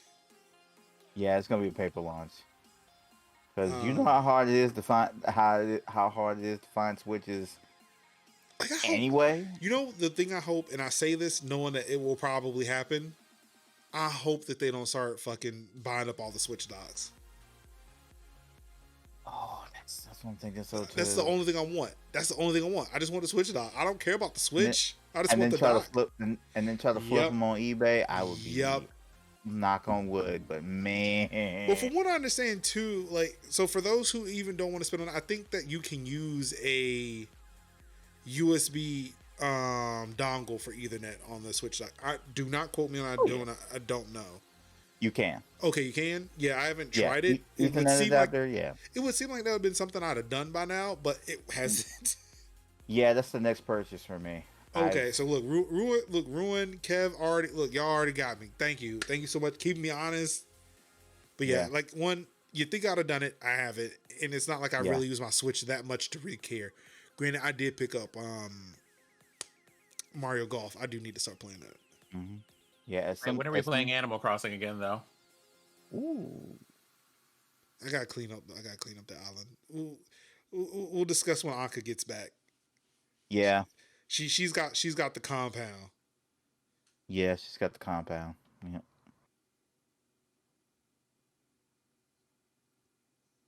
Now, here's something I was thinking about with this is I had kind of like a bit of a thing like why is it like I know it's the OLED screen and the whole new dock and everything. But why is this a whole 350? Because the screen is a little bit more expensive.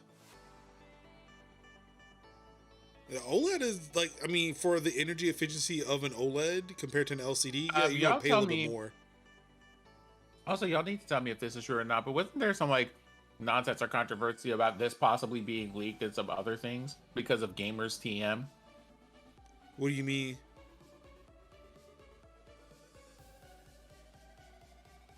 People being upset about this, but I think there was some of this, like you didn't announce this at E3. Why didn't you do that?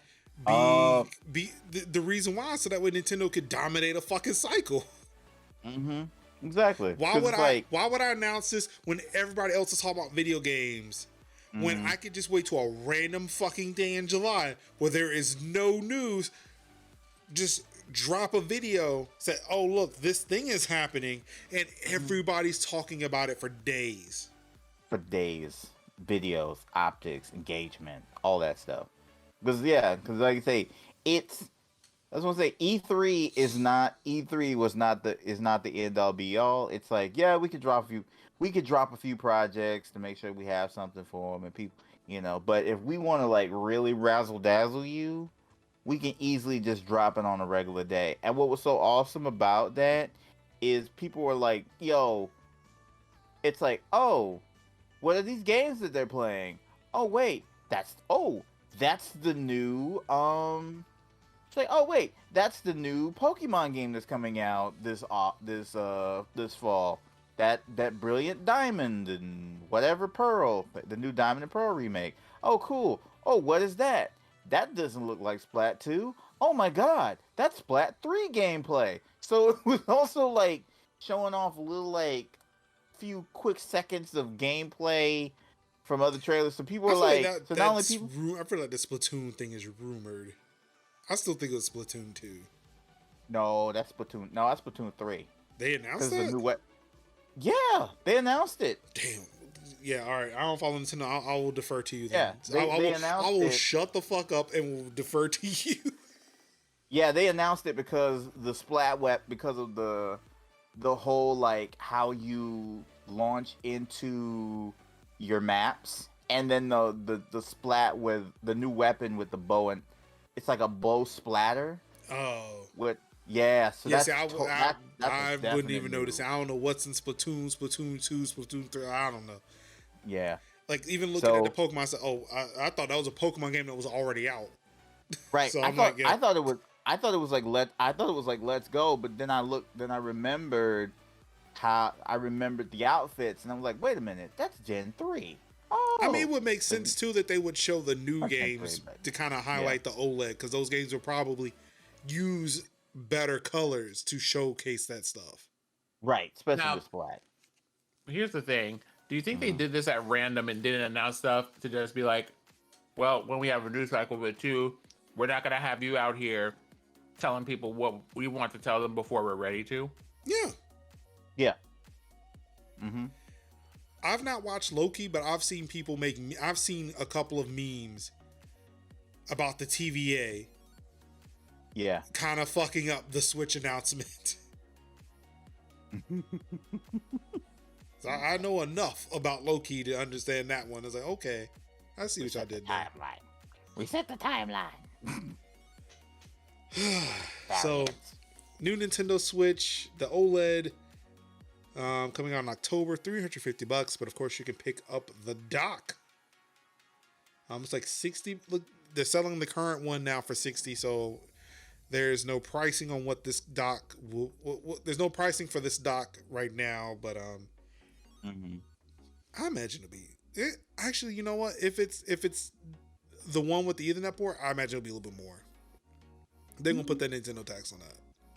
Yeah. Because you're throwing in Ethernet, you're throwing in multiple or additional USB. Yeah, they're gonna put a little action on that. The sad thing is, I will gladly pay it just for that Ethernet port. Yeah. Because for what I would have spent on a dongle, and then lost a USB port in the process. Mm-hmm. Oh, you saw a $60 price tag for the new dock? Nice. Okay, I'll take that. Mm-hmm.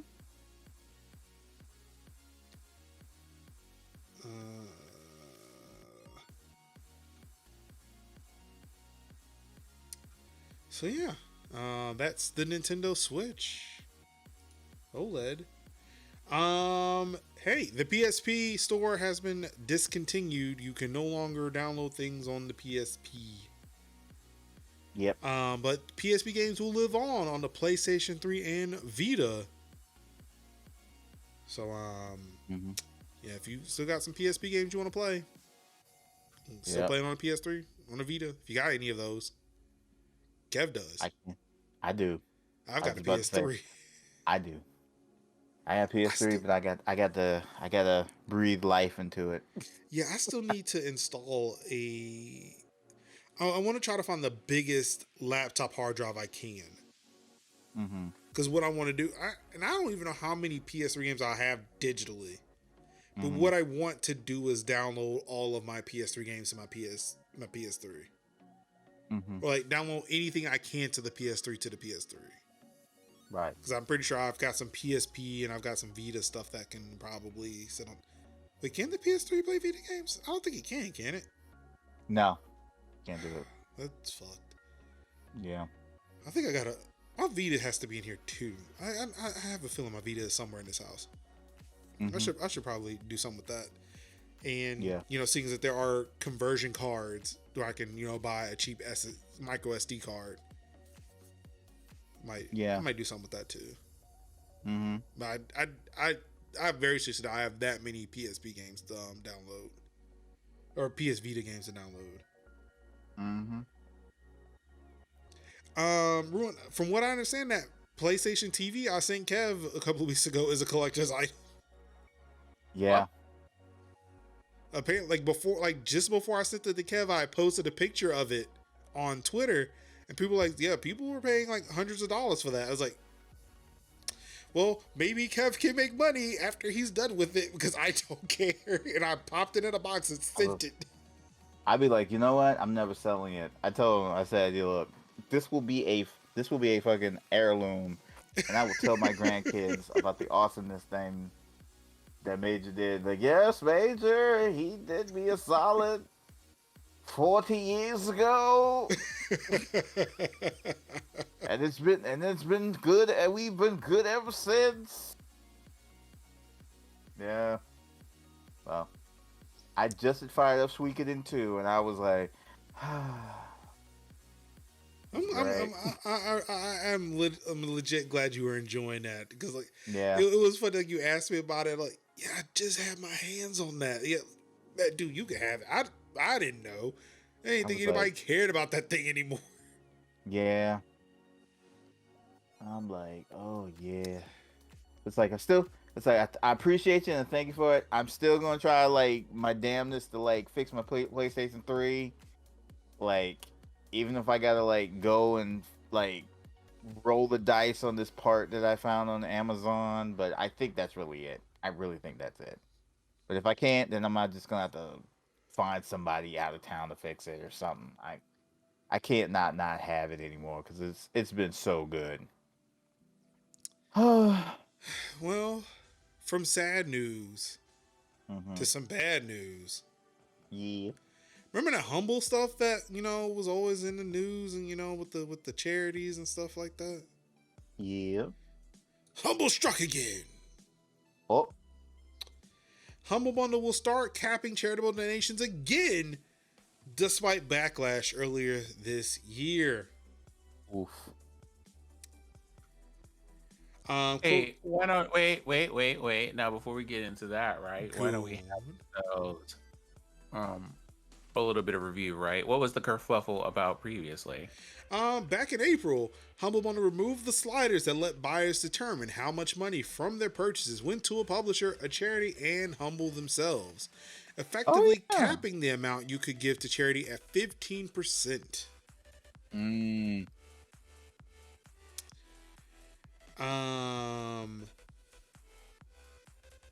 And so what that ended up with them doing was them they reinstated it so that you could do stuff, but then also that you could make your own choices about how much you wanted to donate to charity. But what that turned into was them actually going, here are some default choices. If you want to look for the older choices that y'all used to have, where you could determine exactly how much of your purchase you had, you have to like find a button that was pretty well hidden to do it.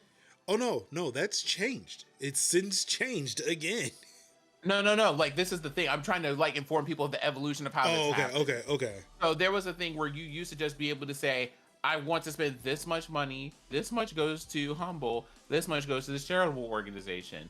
Then when they tried to roll it out so that you couldn't do that anymore, and they had like a hard cap on how much you were able to send to charity, they rolled out and said, what if we didn't do that? And people were just like, Humble, I don't know if you understand why people used you in the first place, but this is not it, Chief. Fix that shit pronto or we're coming to the office. So they went and changed it, but they went and reverted it, but the way that they reverted it was kind of like on the like low-key shady, because they gave you a set of default options that they wanted you to use, but then said if you really want that old style where you can just give 100% of your money to charity, you had to go scroll all the way down to the bottom, click a button, and then it would give you the rest of the options that you were used to having. And now here we are, 7 days into July. Well, like what, 9? We're about 9 days into July now, where they have again reverted it so that it has a Humble is going to get X% of whatever you contribute, period. Or at least no less than that.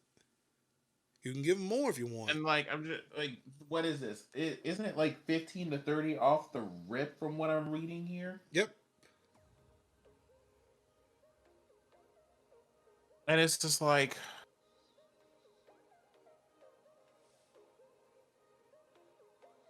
Humble, once again, like there was a thing that you made your platform for, and then the capitalism bug bit you, and now we're here. Dry, ashy. Hmm. Devoid of moisture. I'm going to, something. I thought you were cool. I thought we could share the shea butter with you. Apparently not. Mm-mm. Well, I'm gonna let y'all have it from here. Like y'all can have like something. If y'all are gonna be seasoned, you can just go ahead and use canola oil in the kitchen. I don't have it for y'all. not the canola oil. Hmm. Out here just unlotioned. Shaking my head. Disappointment. But will it make you feel any better that they're using that money to invest in more content? I mean, I don't know how long have they been a company? It didn't seem like they had an issue with getting content. I mean, this if you look I at mean, it this like is your, if you look at like Netflix used to be cheaper than it was until they started making their own content, and then Netflix started charging more. I mean, if Humble's like, hey, we want to use this to grow as a company so we could actually develop games with these bundles, then I mean, I guess. Well, that's their argument. That actually is their argument. Like they're developing their own games. Yeah, Humble has a studio. Humble is a publisher now. hmm Like multiple games coming out. These are Humble games. Humble Studio. Like it's a thing. Humble publishes their own games. Respectfully, girl, why? But you know something? I mean, I think there's some pretty good games that they put out there. hmm How much of Like, that's going to charity? That's what I want to know.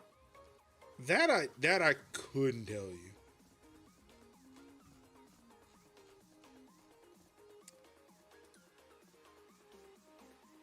I'm trying to.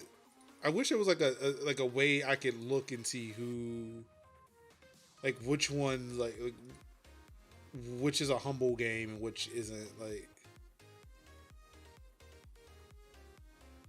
because it doesn't seem like they kind of put their own shit out there.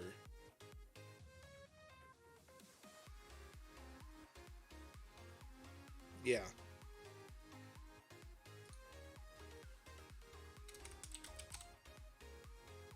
No, that's not helping.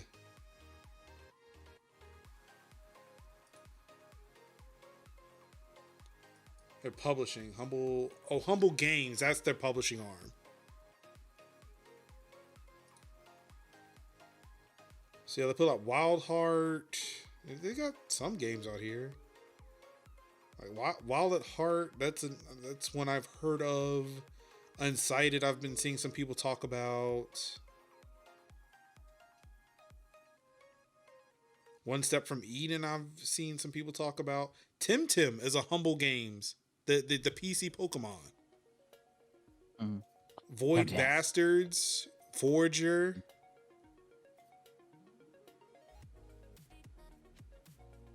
A Hat in Time is a Humble game.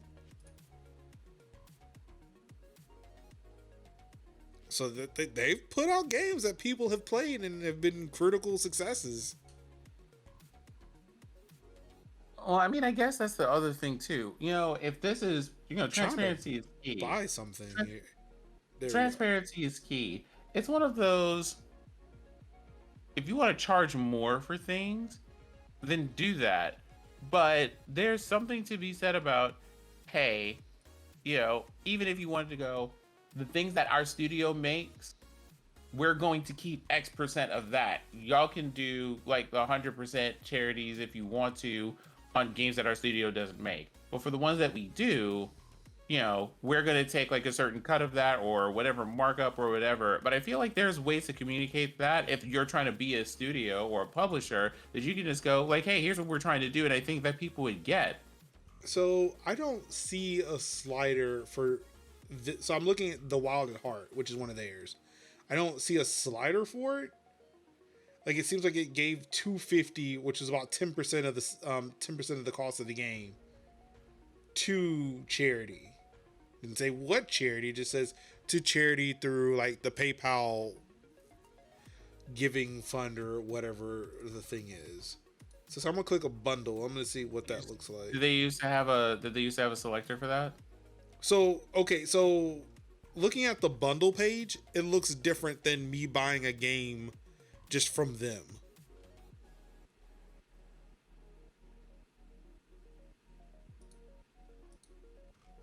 So this is Van Helsing. Oh, so this is a comic bundle. I'm gonna find a random game. It's just Wasteland 3. Let's buy Wasteland 3. Add it to my cart.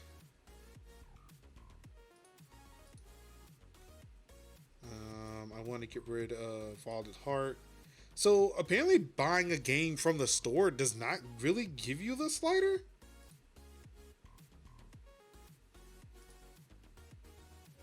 Apparently that charity bit is happening from the bundles themselves. Like, I'm not seeing a slider to buy just a random game, and I don't think that's how that works from their storefront. Or, I mean, again, I've not bought a game from Humble. I've always bought bundles from them.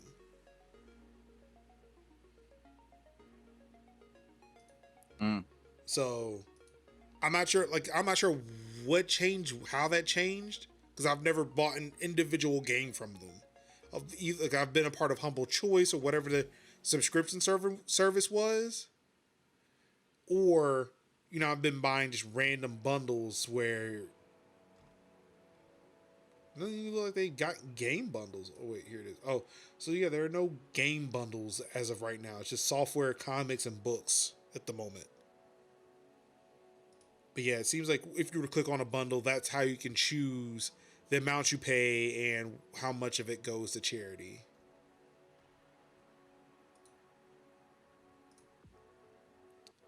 So I'm gonna go to adjust donation, custom amount. Apparently I can still give them all of the money. I just moved that slider all the way to $25 or 100%.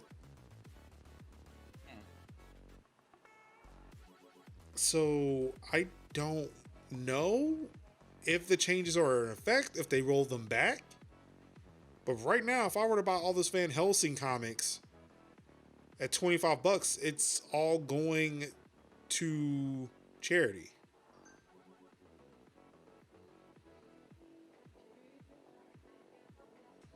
So I don't know.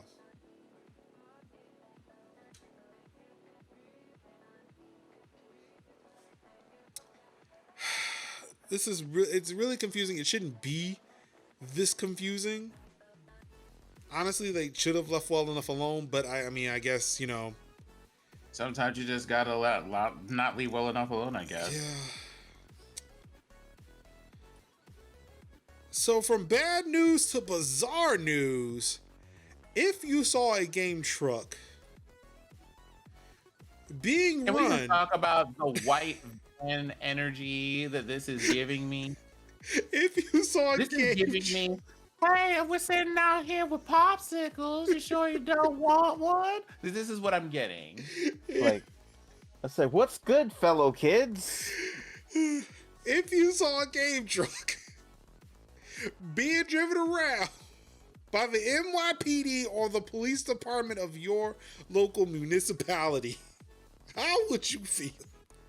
Clearly. Like, whoop. Be like, whoop, whoop. That's the sound of the police. Whoop, whoop. Also, if said game truck had the Avengers blasted on it,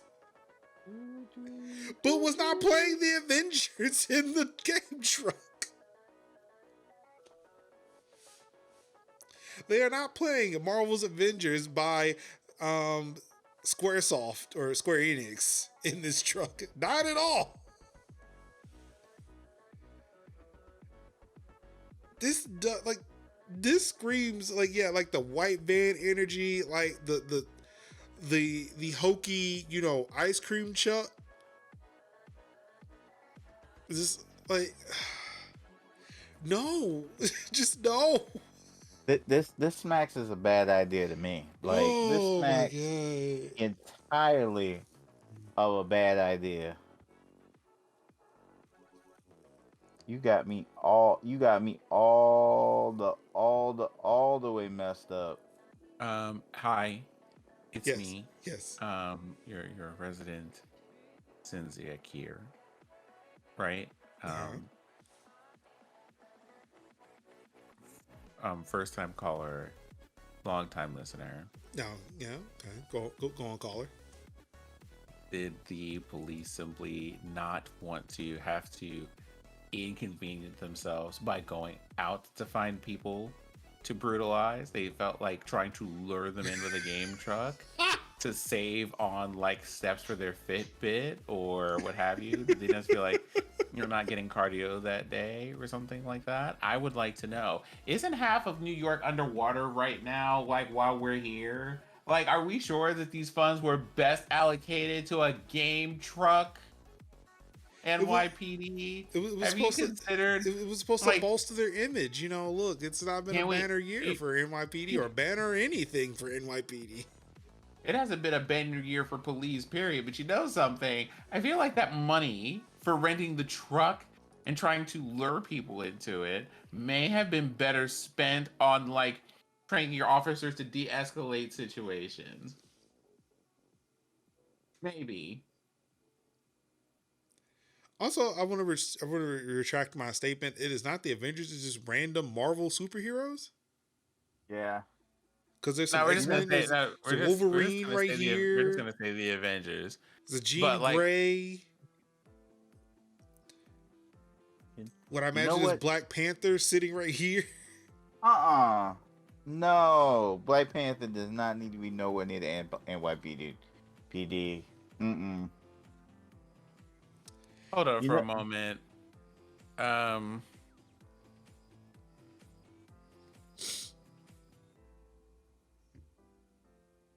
I'm about to look up a thing.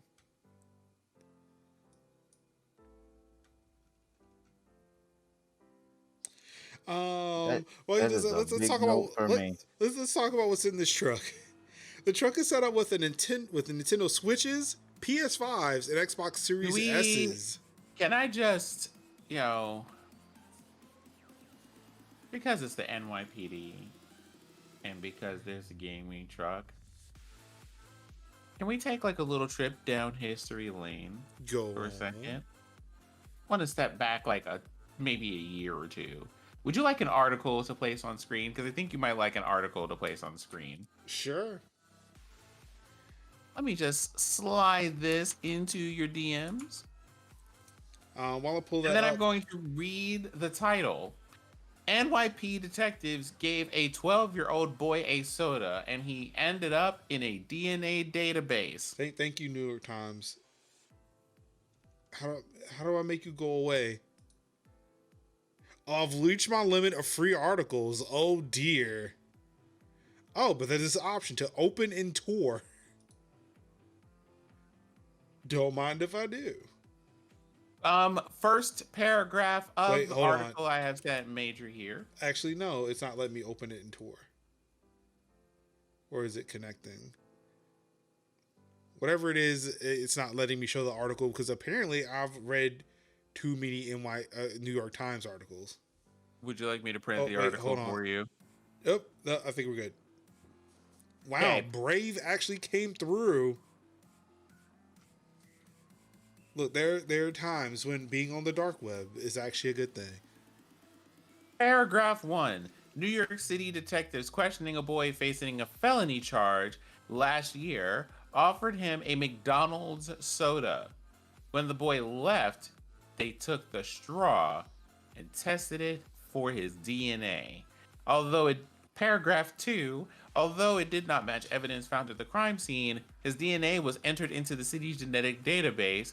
To have it removed, the child's family had to petition a court and file an appeal, the process that took more than a year.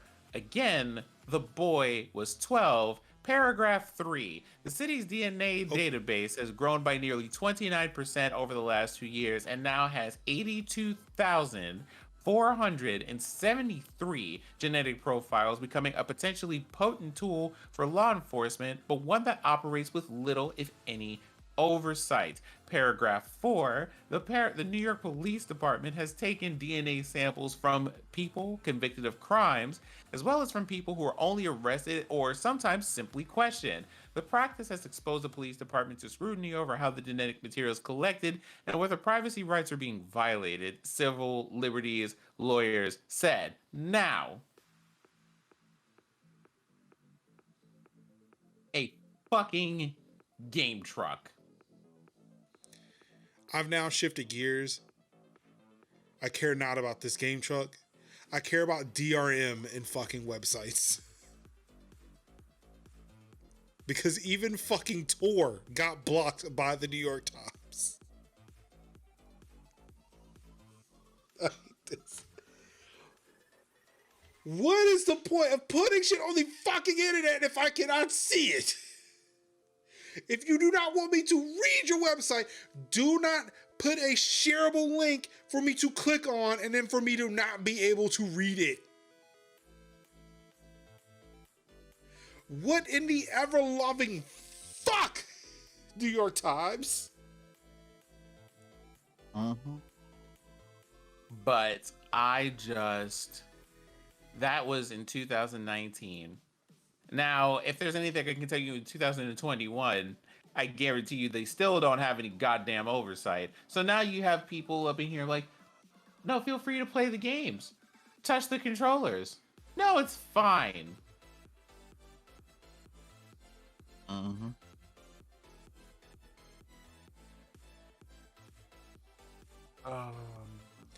Wait a second. Hold on. Wait, there is breaking news, and I'm not sure if anybody caught this in the tweet.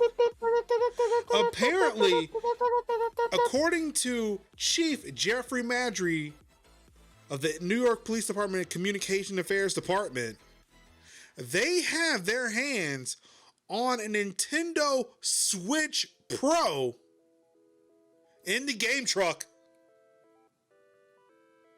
Confirmed right here in this tweet. Coming soon to an event near you, Cab's new gaming trailers. Thanks to generous donations by the New York Police, the Police Foundation, or I guess that's what that means. We will have a trailer stocked with Sony, PS5s, Xbox Series X's, and Nintendo of America's Switch Pro.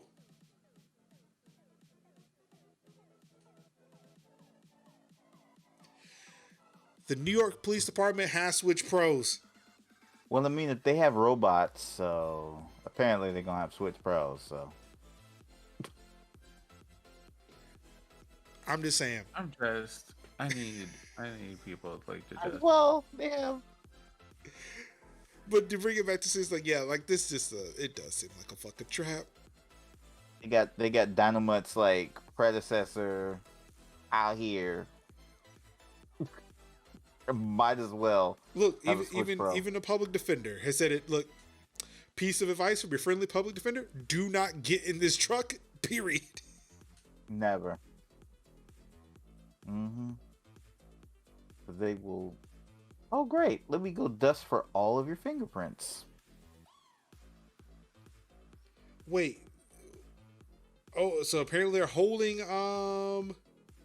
tournaments, holding NBA 2K21 tournaments in the truck. Listen, of all the places to attend tournaments, anything close to the NYPD game truck is a definite no for rank.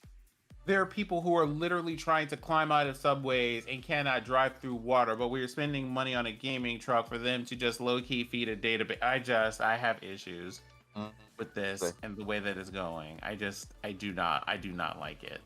I don't. Why does this feel like an episode of Law and Order? Because it will be. Why? Because it will be.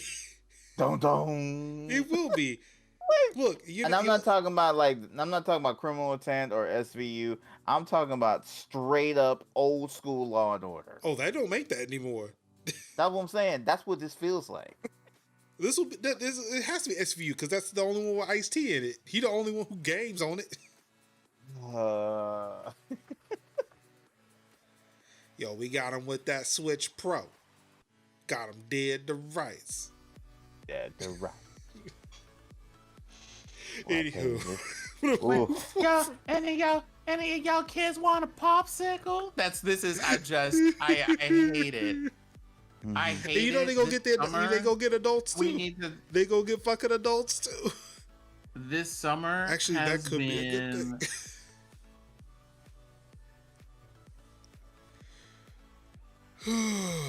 It's like, can I just talk about how the last 2 weeks have been nothing but excruciatingly disappointing? Speak it. Well, it's gonna get worse. Because something. The only thing. Well, I mean, you say it could get worse. I mean, like, Oh no! what can they do to make it worse? Are they just going to be like, y'all want some pudding pops? Oh no! I'm saying it's going to get worse. Because this past weekend, people who didn't have to work had to get up and go to fucking work because people decided they wanted to hack Apex Legends and Titanfall 2 over the 4th of July weekend. Oh yeah. All my Apex friends were like, I'm sorry, what? Oh, it gets worse. So yeah, it gets worse. Hackers launched an attack against Apex Legends over the weekend, replacing server playlists with a message about the state of Titanfall underneath the savetitanfall.com URL. Quote, TF1 is being attacked, so is Apex, end quote. The playlist takeover made Apex modes completely unplayable for many players until Respawn took back control later in the day. Other players who presumably could still play the game during the attack also reported a post-matchup pop-up message telling them to visit and repost savetitanfall.com. Let's see here. Boy, oh boy. Oh, boy, oh boy. Do I hate gamers? TM. I sure do. I have more. Quote, I was holding my newborn nephew when I found out about the Apex hack, had to hand him back, go work, and miss out on a day with my family. End quote. This is from Ryan Rigney, Respawn's Director of Communications. Quote, also, Sunday's attack was tied to an awareness campaign that we've already publicly acknowledged. The problem's not awareness, it's the DDoSing in particular is just a hard problem to solve, really hard. And yes, it is. The team has never stopped working on DDoS solutions, and anti-cheat is just a never-ending war of whack-a-mole.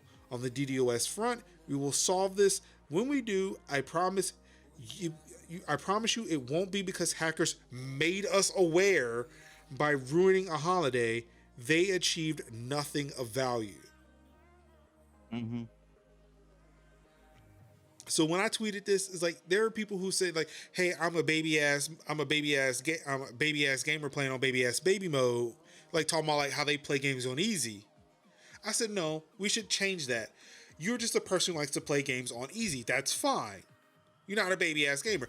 A baby ass fucking gamer is a motherfucker who decides they want to ruin shit for everybody. Not just the gamers, but the developers, the IT systems, people who deserve fucking vacations. Right. To come fix your pay shit. It's the hackers and cheaters. While we are looking dead ass into the camera, y'all are so exhausting. If you want to know why Nintendo Switch was announced here and not at a gaming convention, it's because of people like y'all. If you want to know why developers don't share anything ahead of time and don't even want to put out a hint of a trailer because y'all don't know how to act, it's because of y'all. If you want to talk about why this game and its fixes are probably going to be delayed, it's because of y'all. Y'all just don't want people to have nice things. No one owes you anything. Not a thing.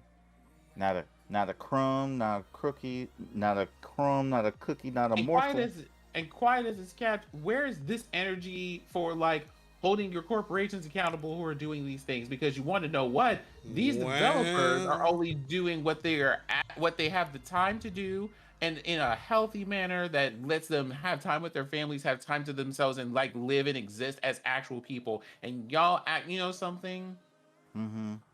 It is not often that I am willing to draw these lines, but I will say this. Some of y'all, I feel like you're like your ancestors in the way that y'all just treat people as, like tools for your convenience to be Mm. Mm-hmm. made to do the things that you want to Mm. do when you Mm-hmm. want to do them, no matter Right. what it costs them, because it doesn't cost you anything except for, I guess, apparently, quote unquote, cracking a whip over their head. I hate y'all. Teach Mm-hmm. these devils.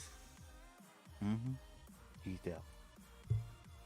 But yeah, it's just a mess because it's And Whew. like, then, but these are the same people who want to go TM. Well, you know something. If you wanted your game developed right, you would leave it to the fans. Apparently, no, we wouldn't. Y'all don't know how to be them. mm-mm. Mm. Y'all not to be fans. Y'all don't understand it. And I mean the level of the amount of y'all coming in and ruining people's day to fix a problem that really shouldn't to That like did not quote exist. unquote that did not exist to create awareness for a game that is not Respawn's responsibility. You want to get mad at, you want to get mad at something, go to EA. Go to Android Wilson's mentions. He's got enough of that. But to say the reason why you're not getting a Titanfall 3 is because of EA, and your actions are not gonna make it any faster. EA and Respawn are game companies. EA is a publisher, Respawn's a developer. If EA says, guess what? We're not making the Titanfall 3. Make five more seasons of Apex. Guess what Respawn's gonna do? They're gonna make 8 seasons of Yeah, Apex. because like Cause that's how they roll. all developers can within publishing Yeah. arms can do is like pitch an idea. Right. They probably And already pitched Titanfall 3. they And probably if it's pitched not being Titanfall currently 6. worked on, it's the fact that it said no, not right now. Right. Given the fact that Respawn's already working on shit anyway. Right. Probably shit that they want to do that may not be Titanfall. Right. So Mm-hmm. whatever, like y'all, oh my god, Y'all y'all not just making wildin'. some And like, these folks it's ain't like you making can no tell like sense. some of these motherfuckers aren't in IT because like I'm gonna tell you something right now. Mitigating a DDoS attack is not easy to do. It's not. It's not fucking easy to do. Also, like, just from a human being standpoint, if you told me once and I said I heard you, I do not need you to tell me again. You sound like a fucking child. Mm-hmm. The first time still stands. We know. We know. This is not like this is not like Konami, where it's like Konami's just like fuck it, we'll do whatever we want to. This is we're not doing it yet. We're just not doing it Well, yet. it's not the fact that they're not doing it. They're actively trying to solve the problem, but it's not quick enough for people who don't do this shit for a living. Right. No, I'm talking about the whole like Titanfall 3 situation of they're gonna make one when they're gonna make one whenever they're gonna make one. And that's just how it is. You said you wanted it, we understand it, but guess what? Still Look, got they said, Titanfall 2 out there. these same motherfuckers said they wanted a damn new Mirror's Edge, but they ain't buy that shit. They I didn't buy bought it. I bought it. Cause that's the one. It was Everybody said okay. it wants- It was everybody okay, said it but wants I something. bought it. I wanted a new look. I want a new Mirror's Edge. Like I'm with them. Yes, I want a new one. Oh, you made it? That's great. Not as good as the original, but hey, it was great. And look, I was a man of my word. I said I'd buy it if you make it, and here we are. Right. You know. I Godspeed the day. I am in this weird place now, getting older, because I'm like, I really like games, but Yeah. you know something? Wait. I blame manga for this. Manga. I blame manga for this. This sounds weird, right? Yeah, I'm waiting for the explanation. Mm-hmm. I was just like, I blame manga for this because I used to be like really into things and being like, okay, I'm ready for the chapter to come out next week, or them being like, like we're not publishing next week because we have like holidays here and all this other stuff, and being like, aw, boo, because I wanted to like read the next chapter or read the next installment or find out what was going to happen to Ichigo next week in Bleach or whatever. Mm-hmm. But then, the more I started like looking into and listening to things and reading about the different health issues and other stuff that all of these manga artists and stuff are going through, trying to make the stories that I enjoy, Mm-hmm. and publish them every week and have them be substantial, and then seeing people comment about it and constantly complain and have this to say and that about how they did or did not like how Mm-hmm. this whole thing was developing and all this other stuff. I'm just Mm-hmm. like, it gave me an appreciation for, I like things Mm-hmm. and I really like to have them, Mm-hmm. but not at the sacrifice of other people. I can Exactly. wait. It's Mm-hmm. fine. Yeah. Take your time. Please take It's a Right. vacation. If you're it's not feeling well, please don't draw this week. Like, don't drag yourself into the office on like 2 hours of sleep and just draw for 48 hours straight. And especially when, like, there was a time where I read like an artist for like an actual manga that I was enjoying at the time, just like literally drop dead. Like, it was just, like, I was just like, we're not doing this. So Mm-mm. when I saw the same stuff coming up in gaming spaces, and I'm just like, do I want the updates and the other content and the DLC and for that stuff to come out? Sure. But when the developers are just like, well, okay, so we did it in the amount of time that you wanted, but no one was able to leave the office for like a straight up week yeah, and that's the thing of type like of nonsense. And, I like can talking care about, like, and that's the thing where I can care less about release dates for games. One, like, look, just don't announce it too early. Mhm. Cyberpunk. Don't announce it too early to where I'm looking for it constantly and keep begging. Like, just wait. When you're ready to release it, then let me know. Because I love it when, it's happened more and more recently, especially with indie titles, and actually some of these bigger titles have been doing this too. Where, because I think fucking Metro, that the new Metroid game is coming out this year. You yeah, didn't like, know people about it until have been waiting 16 years for it. no, they've been waiting for Metroid, not this one in particular, just Metroid. They were waiting for a Metroid game, not Metroid Dread, which was announced last month, and it's coming out later this year. Like, that gets me excited. Great, y'all got a new game that I could play, and it's coming out in a couple of months. All right, cool, bet, let's do this, because I know they've taken the time to build it, and they're close to release. And That's what I like, want. and And- that's fine. Like, I want that Yeah. relationship with things. But what I hate is that the But- gamers, not gamers in overall, but No, the gamers gamers TM. TM is Yeah. what I'm going to call them, right? That the gamers TM, what's up to call? Oh. That gamers TM have made like this whole thing impossible, where we live in a time where we can get like live open communication with the people who make the games that we enjoy. We can tell them what we think about their work and everything else, and it could be good and it could be healthy and it could be great, but people are just ruining all of that. But what I'm saying is, for- that could help combat that. It's not putting shit out there on schedules, especially long schedules. Well, like, what some I'm of saying it is, is like, that, but I mean, the avoiding thing is, like, people will be out here and be like, okay, let's say that they say that there's a schedule. I don't even.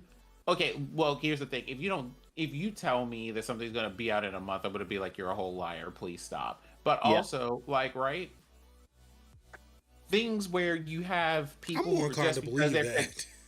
just because people who, like, because we have access to people and because it's immediate, people feel the pressure to say things or to offer things before they're ready to like offer them or to say them. Like, Yeah. listen, just because we're connected doesn't mean I need to update every single second. If y'all don't have this thing in queue to do for like the next 2 or 3 years, just tell me in 2 years from now. Right. That's my point. Perfect. That's my point. Like, looking at CD Projekt Red and Cyberpunk, how they announced that shit 10 years ago, said nothing, where people are constantly expecting it, and because of the fact that they were expecting it, they said, all right, here's a release date, and that shit slipped how many times? Up until a point where they were getting literal death threats because the date kept slipping. Mm-hmm.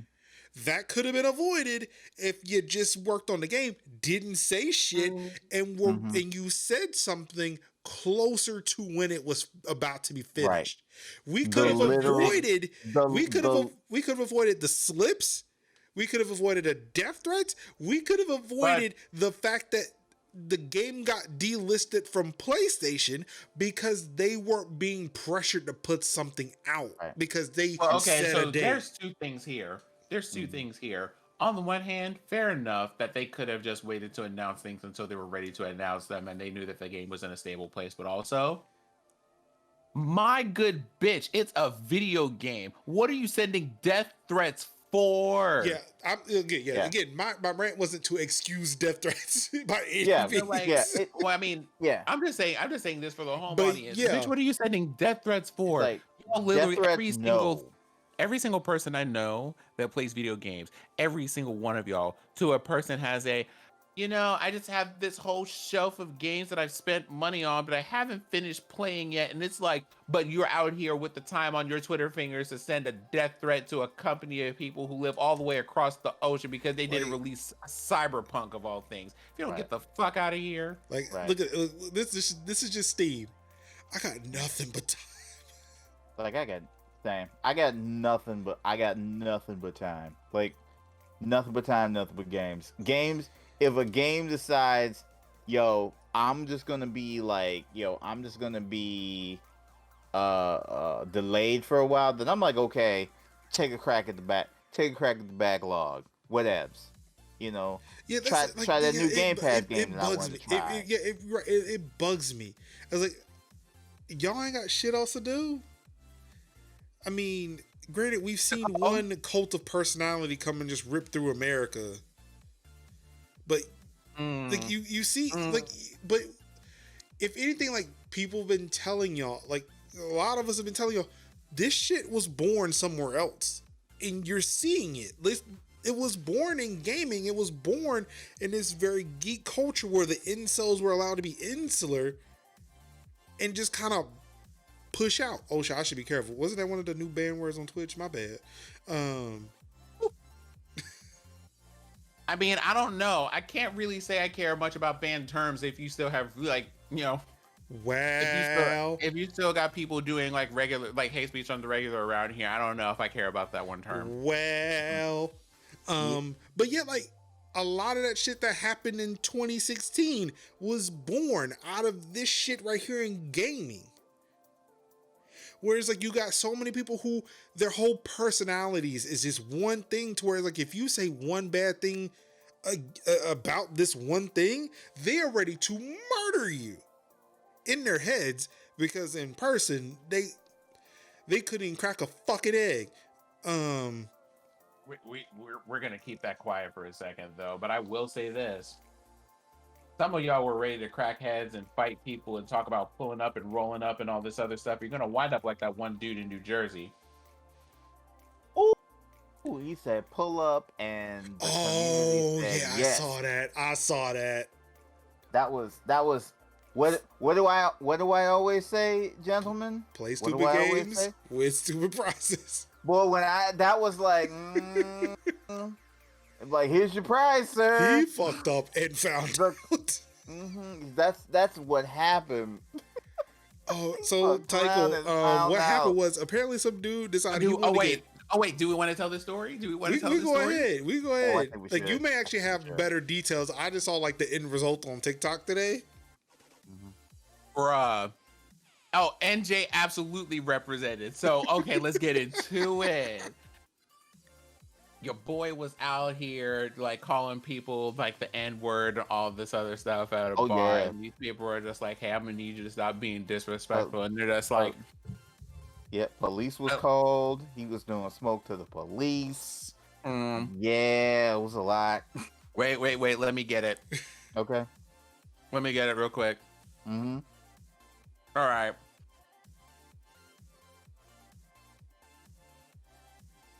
So... If you were looking at something, you can share it. No, I got this, right? Dude was apparently here. Let me go ahead and slide. Yeah, that's what I was at. That's what I was asking for. You're just like, can you slide that on over? So I got you. Oh, it's a Washington Post. Let's see if I can show this one for free. So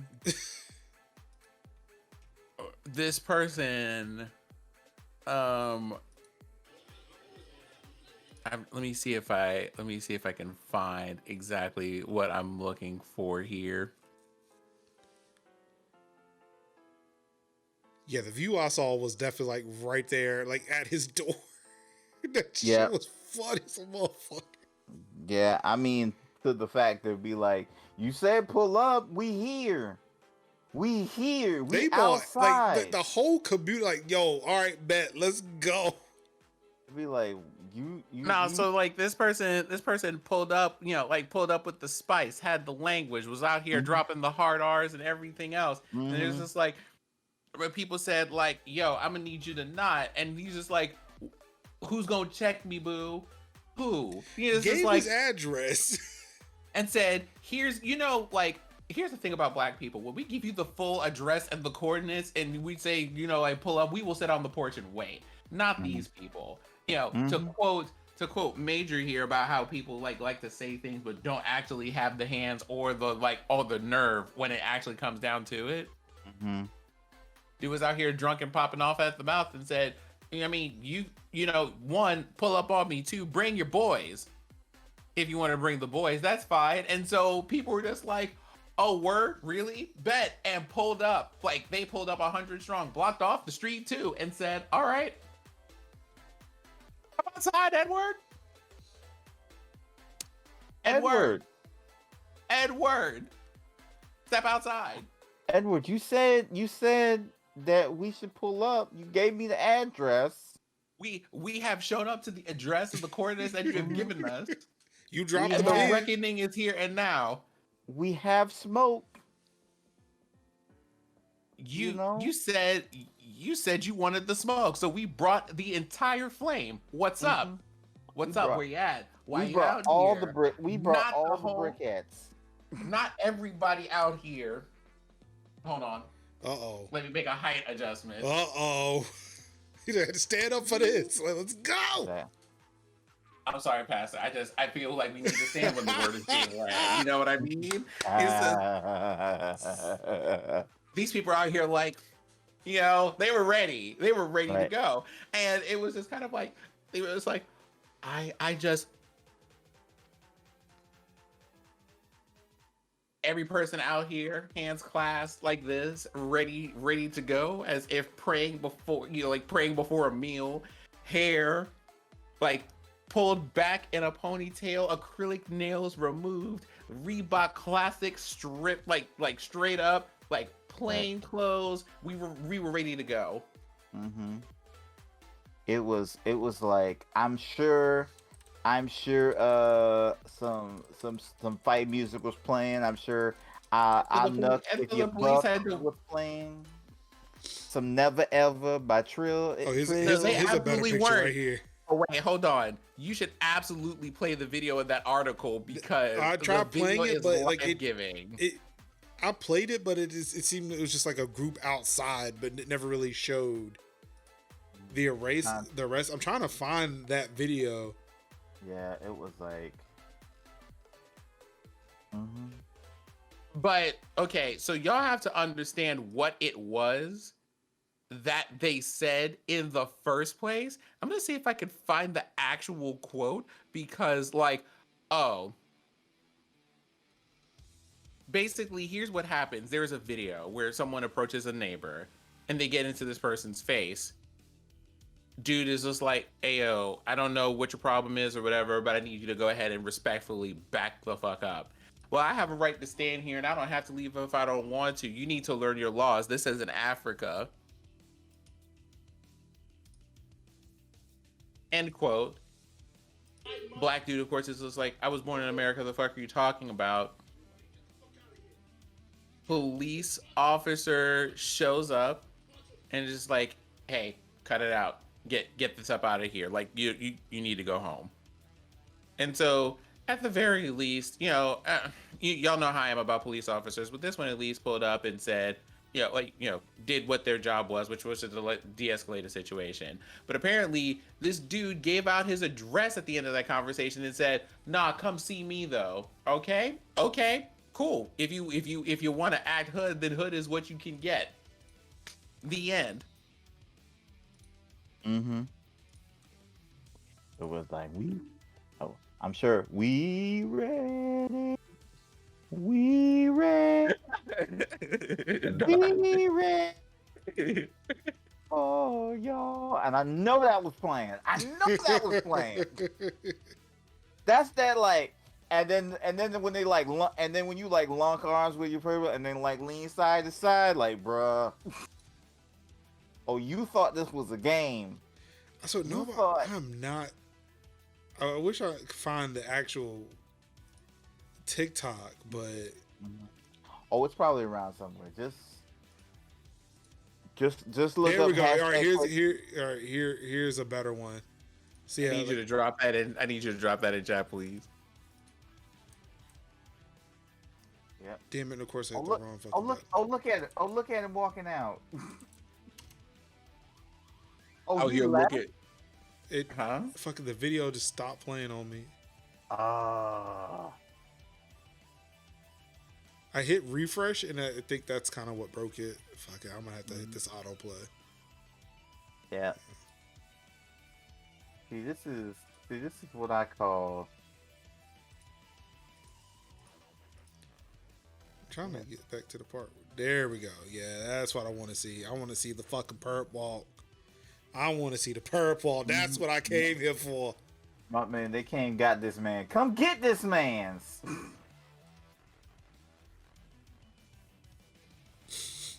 Yep, there's a lot of bird fingers, a lot of throwing the water bottles at him. Yeah. That looks about right. Looks about right. So yeah, like a let lot. me So again, let me just say respectfully. Mm-hmm. At the beginning of this year, my good sis, Miss Pleasantly Twisted, said this is the year of the fucking ether. We are tired of y'all. We are tired. I would like to again reiterate, exhausted. Like we will just we're done with things, and we're done with trying to do it the nice way because y'all have made it clear that y'all don't want to learn. So what's going to happen now is from now until the foreseeable future or until morale improves, quote, end quote, y'all are going to continue losing jobs and getting publicly dragged in the court of social opinions and hopefully in Supreme Court and federal court and state court as well, because y'all are going to stop doing this bullshit. You're going to stop trying us is what you're going to do. Mm-hmm. You know that kind of, when I see my man get pulled out like that, it reminded me of that episode of Game of Thrones when Cersei had to make the literal, utterly, indubitably walk of shame I love that gif. I love that like gif. it was like shame, shame, shame, ding. Like and when it was like. And it was treated justly, where he had to walk out in shame and be pelted with all manner of food goods and fluids. Damn. And it was like you could have just, it's like to quote Tiffany from Flavor of Love, you could have just sat there and ate your food. That's what you could have did. You could have just. You could have just been you on a Thursday. Hate to see it. Actually, you could have walked back into your house that you paid the light bill, that you paid the rent and utilities for, and minded your own business. But old person of the Caucasus Mountains, you decided to be aggrieved to people who had the crime of only being melanated. You had the nerve. And in this situation, as in most situations, literally being like, hey, buddy, hey, respectfully, leave me the fuck alone. Right. Would you have people tell you to your face, leave them alone, and then your response is, come see me, and they do? Mm-hmm. I love the people in the comments who were just like, the police should have arrested all these people who were throwing water bottles. And once again, we told you ass on Friday on recorded film, leave me alone. Mm-hmm. If you don't leave me alone, like once I have offered you the gift of the exit, the gracious exit, and you don't take it, the consequences are out of my control. No like, longer the consequences are out of my control. No longer responsible. It's my above me function. now. Because even in a It's court of above me. because in a court of law, you had the your life was not threatened. You were the aggressor. You were the problem. They told you to leave them alone on film. They told you, in film, on the internet, which is forever, to leave them alone. And yet you chose to not. Even when the police showed up, you stayed there for the time. And the only reason why you left after dropping a big hard R is because you knew you were going to get arrested at the time of your of the time of your transgression. But again, this is what happens when you play stupid games. You win stupid prizes. Now look at you. What could it, like I say, did you do it? Yes. What did it cost? Everything. You could have just minded your business. And yet you didn't. And it cost you everything. Now look at you. hmm Looking like Dollar Tree Thanos. Get up out of here. But again, to further reiterate the point, bringing it back to Apex, yeah, a lot of this shit was festering underground for a bit. And this is, I mean, this is kind of what happens. Like, this shit just showing its ugly head. We've all been sitting there trying to tell you, hey, it's here. It's here. Y'all can do something about this. But nah, y'all chose not to act. So here we are. Yep. Here we go. Told you the bottom's gonna fall out. But look, hey, if you have some anger, you want to go ahead. I was just going to say, so, dear melanated buggers, I hope y'all got the joy out of that article that I did, because yes, that put pep in my step. Let me tell you, Yeah, it did. it sure did. I'm just sitting here, just like, I'm like, man, they could just break out a good thing of zippity doo dah. I'm like, Look, y'all can't hear it, but I can hear the electronic music. I'm just like, just bob my head to the music. It just felt like that first cold sip of water in the morning. Refresh. Taste of justice. Justice deliciously squared.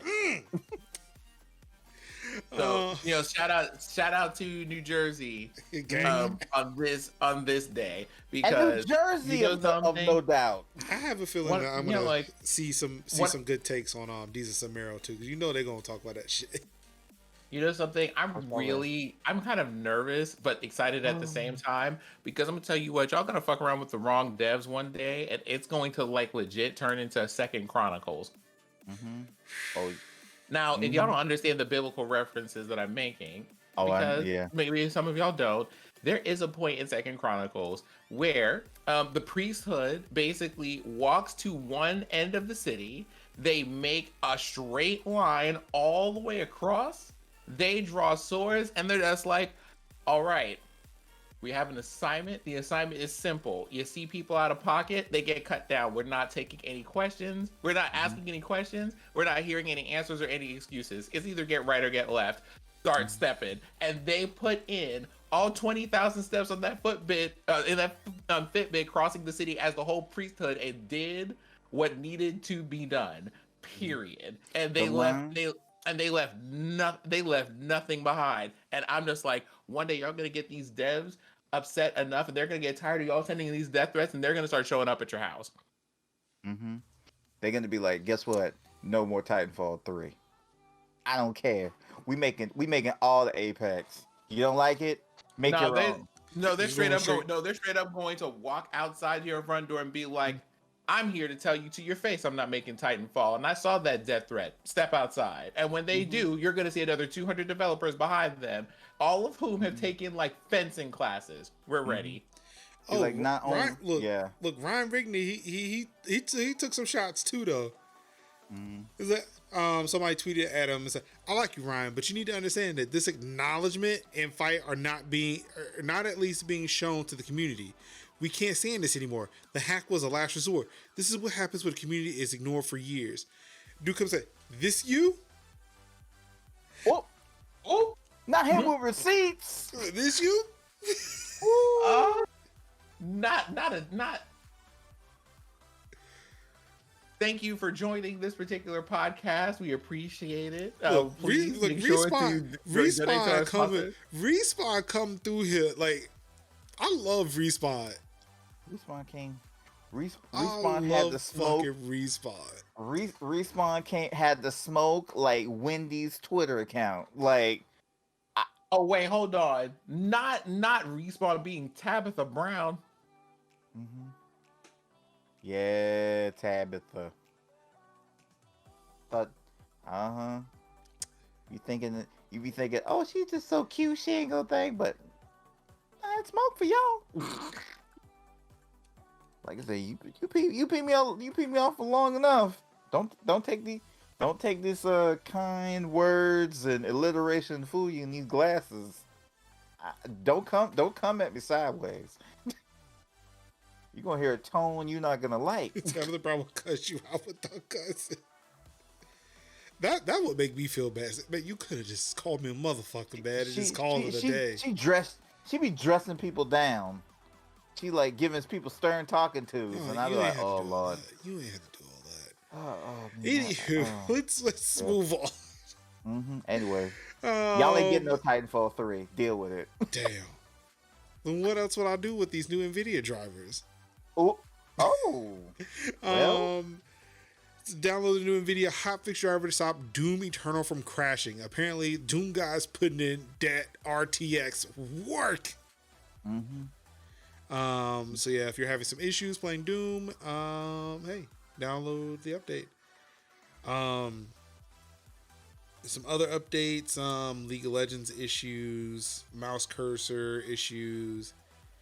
Apparently HDMI 2.1 in 8K. If you are so blessed to have an 8K display, hey, this will fix some audio issues for you. Some display screen resolutions limited to 640 by 480 after a driver update. Yeah, so hey, resolution fucked up for you? Maybe download this update. Oh no. MSI Duke GTX 1080, please. I need you to last as long as you can. Because I don't have any backup GPU CUs.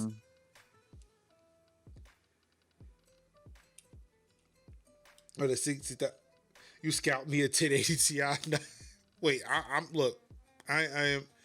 will pay retail prices, not a penny more. For Pixel owners, and I'm actually behind on this one because of the fact that I've been in the office all week. The new Google update is available. They took some time off because of the 4th of July. But yep, they got a new update out for you. Volt is coming to Pixel devices, so voice over LTE and a couple of other things. So if you got one of those Android devices that get monthly updates, check your updates. I think Samsung pushed theirs out before the holiday. And one last thing, more games coming to Game Pass. July 15th, Blood Roots for Cloud Console PC, Farming Simulator 19 for Cloud Console PC, and The Medium in the Cloud is coming to Game Pass. I imagine The Medium is being added because they just recently switched their cloud infrastructure to Xbox Series X's from Xbox One X's, so now it can play exclusive Xbox Series X titles. The Medium being about the only one that exists. Satirical Dungeon Crawler Going Under is available for cloud, console, and PC now. And that's just the first round. But of course, games that are leaving on the 14th, EA Sports UFC and UFC 2 will be delisted from EA Play and Game Pass. Endless Space 2 for PC, Downwell for PC, and Crosscode for cloud, console, and PC will be leaving Game Pass on the 15th. Microsoft really did release a whole new console with barely any exclusives. I mean, so did Sony. And they were the console. They believed in generations. Touche. I wasn't able to catch the state of play live, but I looked at those trailers, and boy, there were a lot of games that were coming out for PS5 and PS4. Luckily, Deathloop is a PS5 exclusive, console exclusive. I will be playing that on PC. And I am really excited to try that game out. Mm-hmm. I wonder if they're going to put Deathloop on Game Pass for PC. Possibility. I feel like that will be a gotcha. That will be a fucking just thorn in PlayStation side. Like, well, okay, you can't play on Xbox, but guess what? Those PC gamers with Game Pass, they get it for free. Mm-hmm. Like, I think it will come eventually, but I'm wondering if it will be Game Pass at launch. I really hope so. I think so. You think it will be? Yeah, I think so. Cause it would be a good be a good sell though. Cause I mean, again, you know, game you get the you get the PS5 money. You know, get those who don't have Game Pass and they just want to buy it on Steam. That's cool. But then having it on Game Pass would be a little bit of a feather in the cap. Do you think they would do that? Things that like Sony's putting a lot of marketing money behind it for PS5. Right. Like, that's the thing that's stopping me from saying it. Is because Sony seems to be marketing this shit hard. Like, this is the last Bethesda game on PlayStation. Right. For the foreseeable future. Right. I doubt it. But there's nothing telling me they wouldn't do that either. The way I think about Microsoft and how Mr. Spector would handle it. I think that's something. I think they spent. That's why I say Spector. Yeah, Spencer. Yeah. I think Phil Spector is a person. Yeah, Phil Spector. Yeah. Phil Spector is a person, but not the one we're talking about. Not the one we're talking about. You know what I'm doing? I'm mixing like Phil Spencer and like Warren Spector. Yeah, okay, I see that.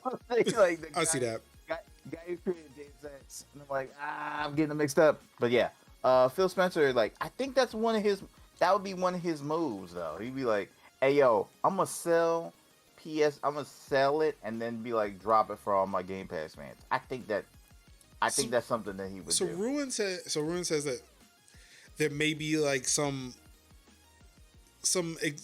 clause in like the contract that somebody said you cannot put this on Game Pass if it's coming to PlayStation, which I can see that being a rule because at that time when they were probably ironing their shit out, Bethesda wasn't a part of Microsoft. Right. Timed exclusive, probably. It might be timed. It but might be time. I think it's going to eventually end up on Game Pass. I don't think it's going to be day and date. I don't think it's going to launch on Game Pass. Mm-hmm. But then again, you'd be surprised. Mm-hmm. And I think they're like one thing. All right, I'm gonna hedge my bet. Mm-hmm. I'm gonna say that they may do it, but they're gonna wait till like a week before. Microsoft has been fucking petty about not Microsoft, Xbox. Xbox has been super fucking petty with that shit. And they need something because they've been just like, look, Sony, we remember what y'all did to us back in 2013. Mm-hmm. They did Don Matrick. Woo. But when I tell you, we remember what y'all did to us in 2013. Like y'all gonna pay for that forever. Phil was part of Xbox, but Phil was like one of them low level executives, and he was like, he saw what happened to Don, and he was like, no, they were all watching that YouTube video of this is how you share a PlayStation 4 game. It was like, Okay, y'all marketing department got jokes. Mhm. Y'all marketing department Like, got jokes. here's Okay. here's how you share it. Here you go. Thanks. So yeah. So yeah, it was so yeah. Don was like, mm-hmm. Not that yeah. No, Phil was like, yeah, if I ever had a chance, this ain't finna be me. And when Oh, Phil got his chance, it was like, look, but before, all that right. Don Magic area, that's all done. This is Spencer era now. Speaking of marketing, before we go, I do Mhm. want to share.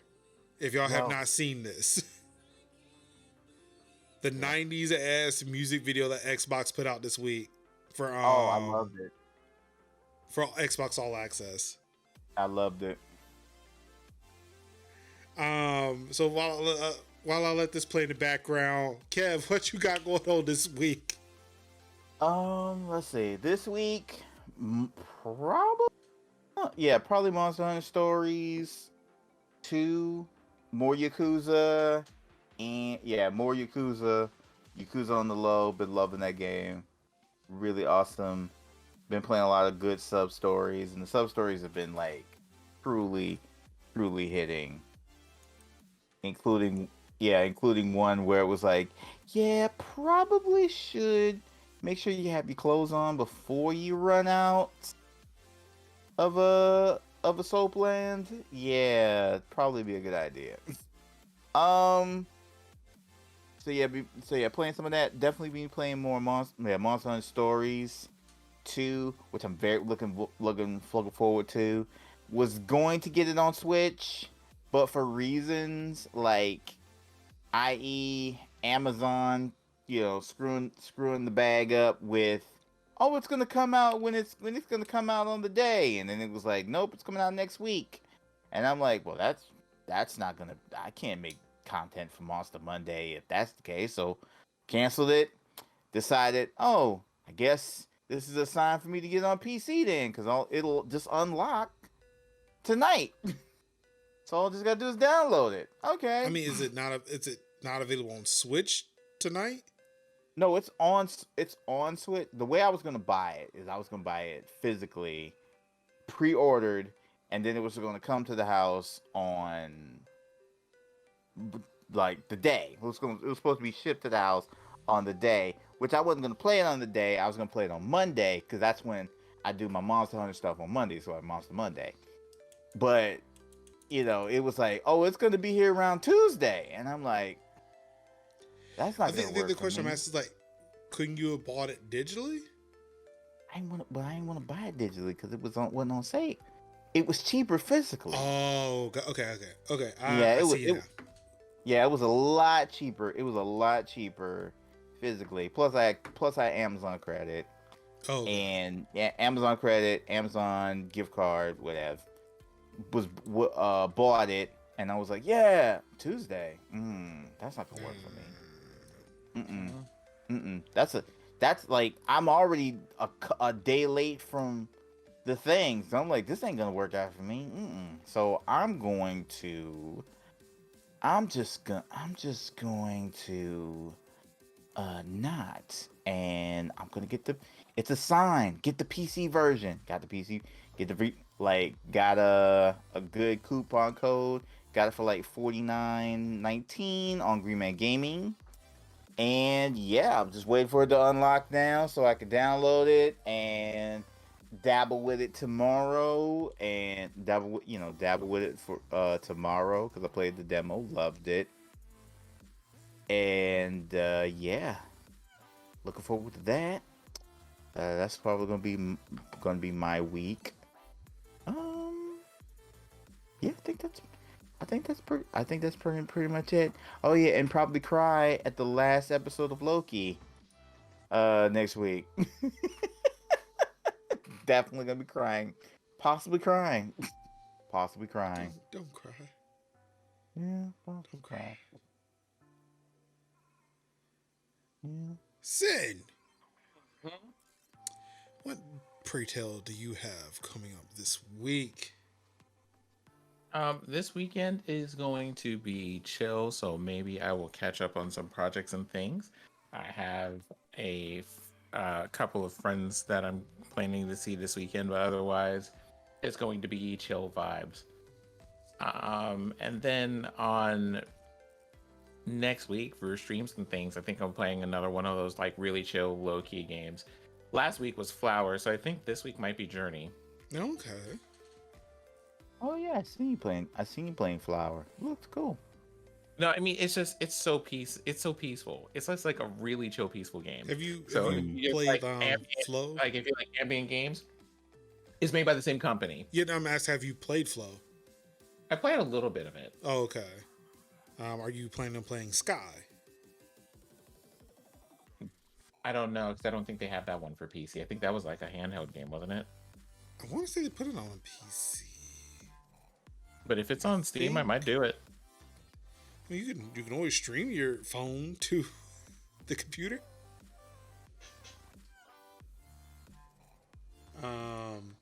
Hold on.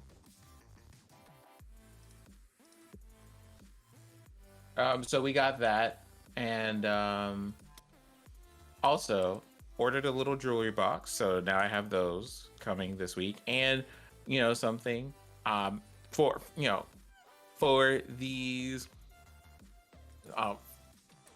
for the summer. We got ourselves like some outfits, it's weird because I like to go shopping in person for clothing, but we got some things coming over mail. I ordered a size larger than I thought I would need, so hopefully that'll work. And that arrives on Saturday, so we'll see how that goes. Awesome. Ruin says that they're going to try to find a Switch Pro tomorrow. Thank you for your journalistic efforts. We really do appreciate that. Please report back as soon as possible.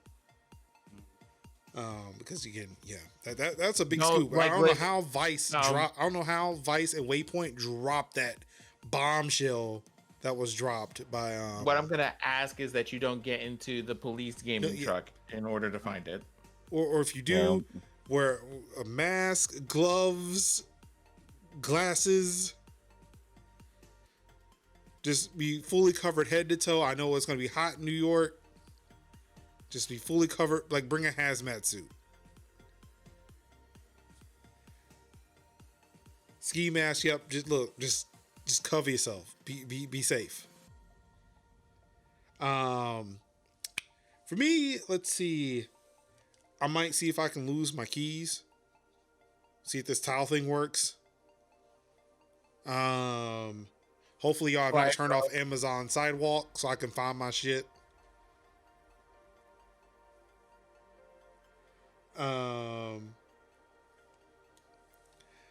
What's going on, NK? How you doing? How you living? What's going on in NC? Well, apparently in the NYPD gamer truck, they allegedly have a Switch Pro. And we need to find out.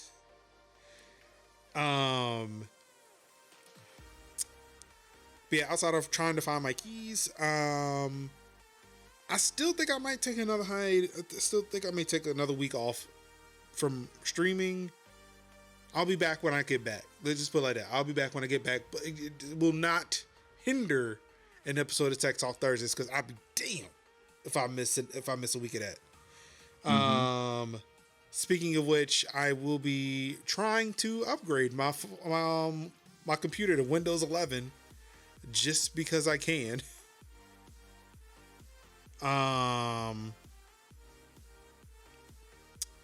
But yeah, other than that, just chilling. Just trying to get reacclimated to going back into the office every day.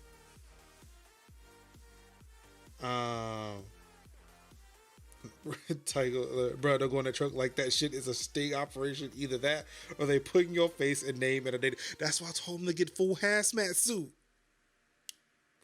The full thing. I don't know. So Ruin says they said they rolled back. They were getting some crashes in games. Well, I guess that's why I'm glad I'm not streaming anything with it outside of the show. So it will be interesting to see like what things look like come Thursday. But I'd say tune in next Thursday to see whether I upgraded or not. Mostly related to GPU. It was a fun week. Well, that's scary. You lasted only a week? Oh, man.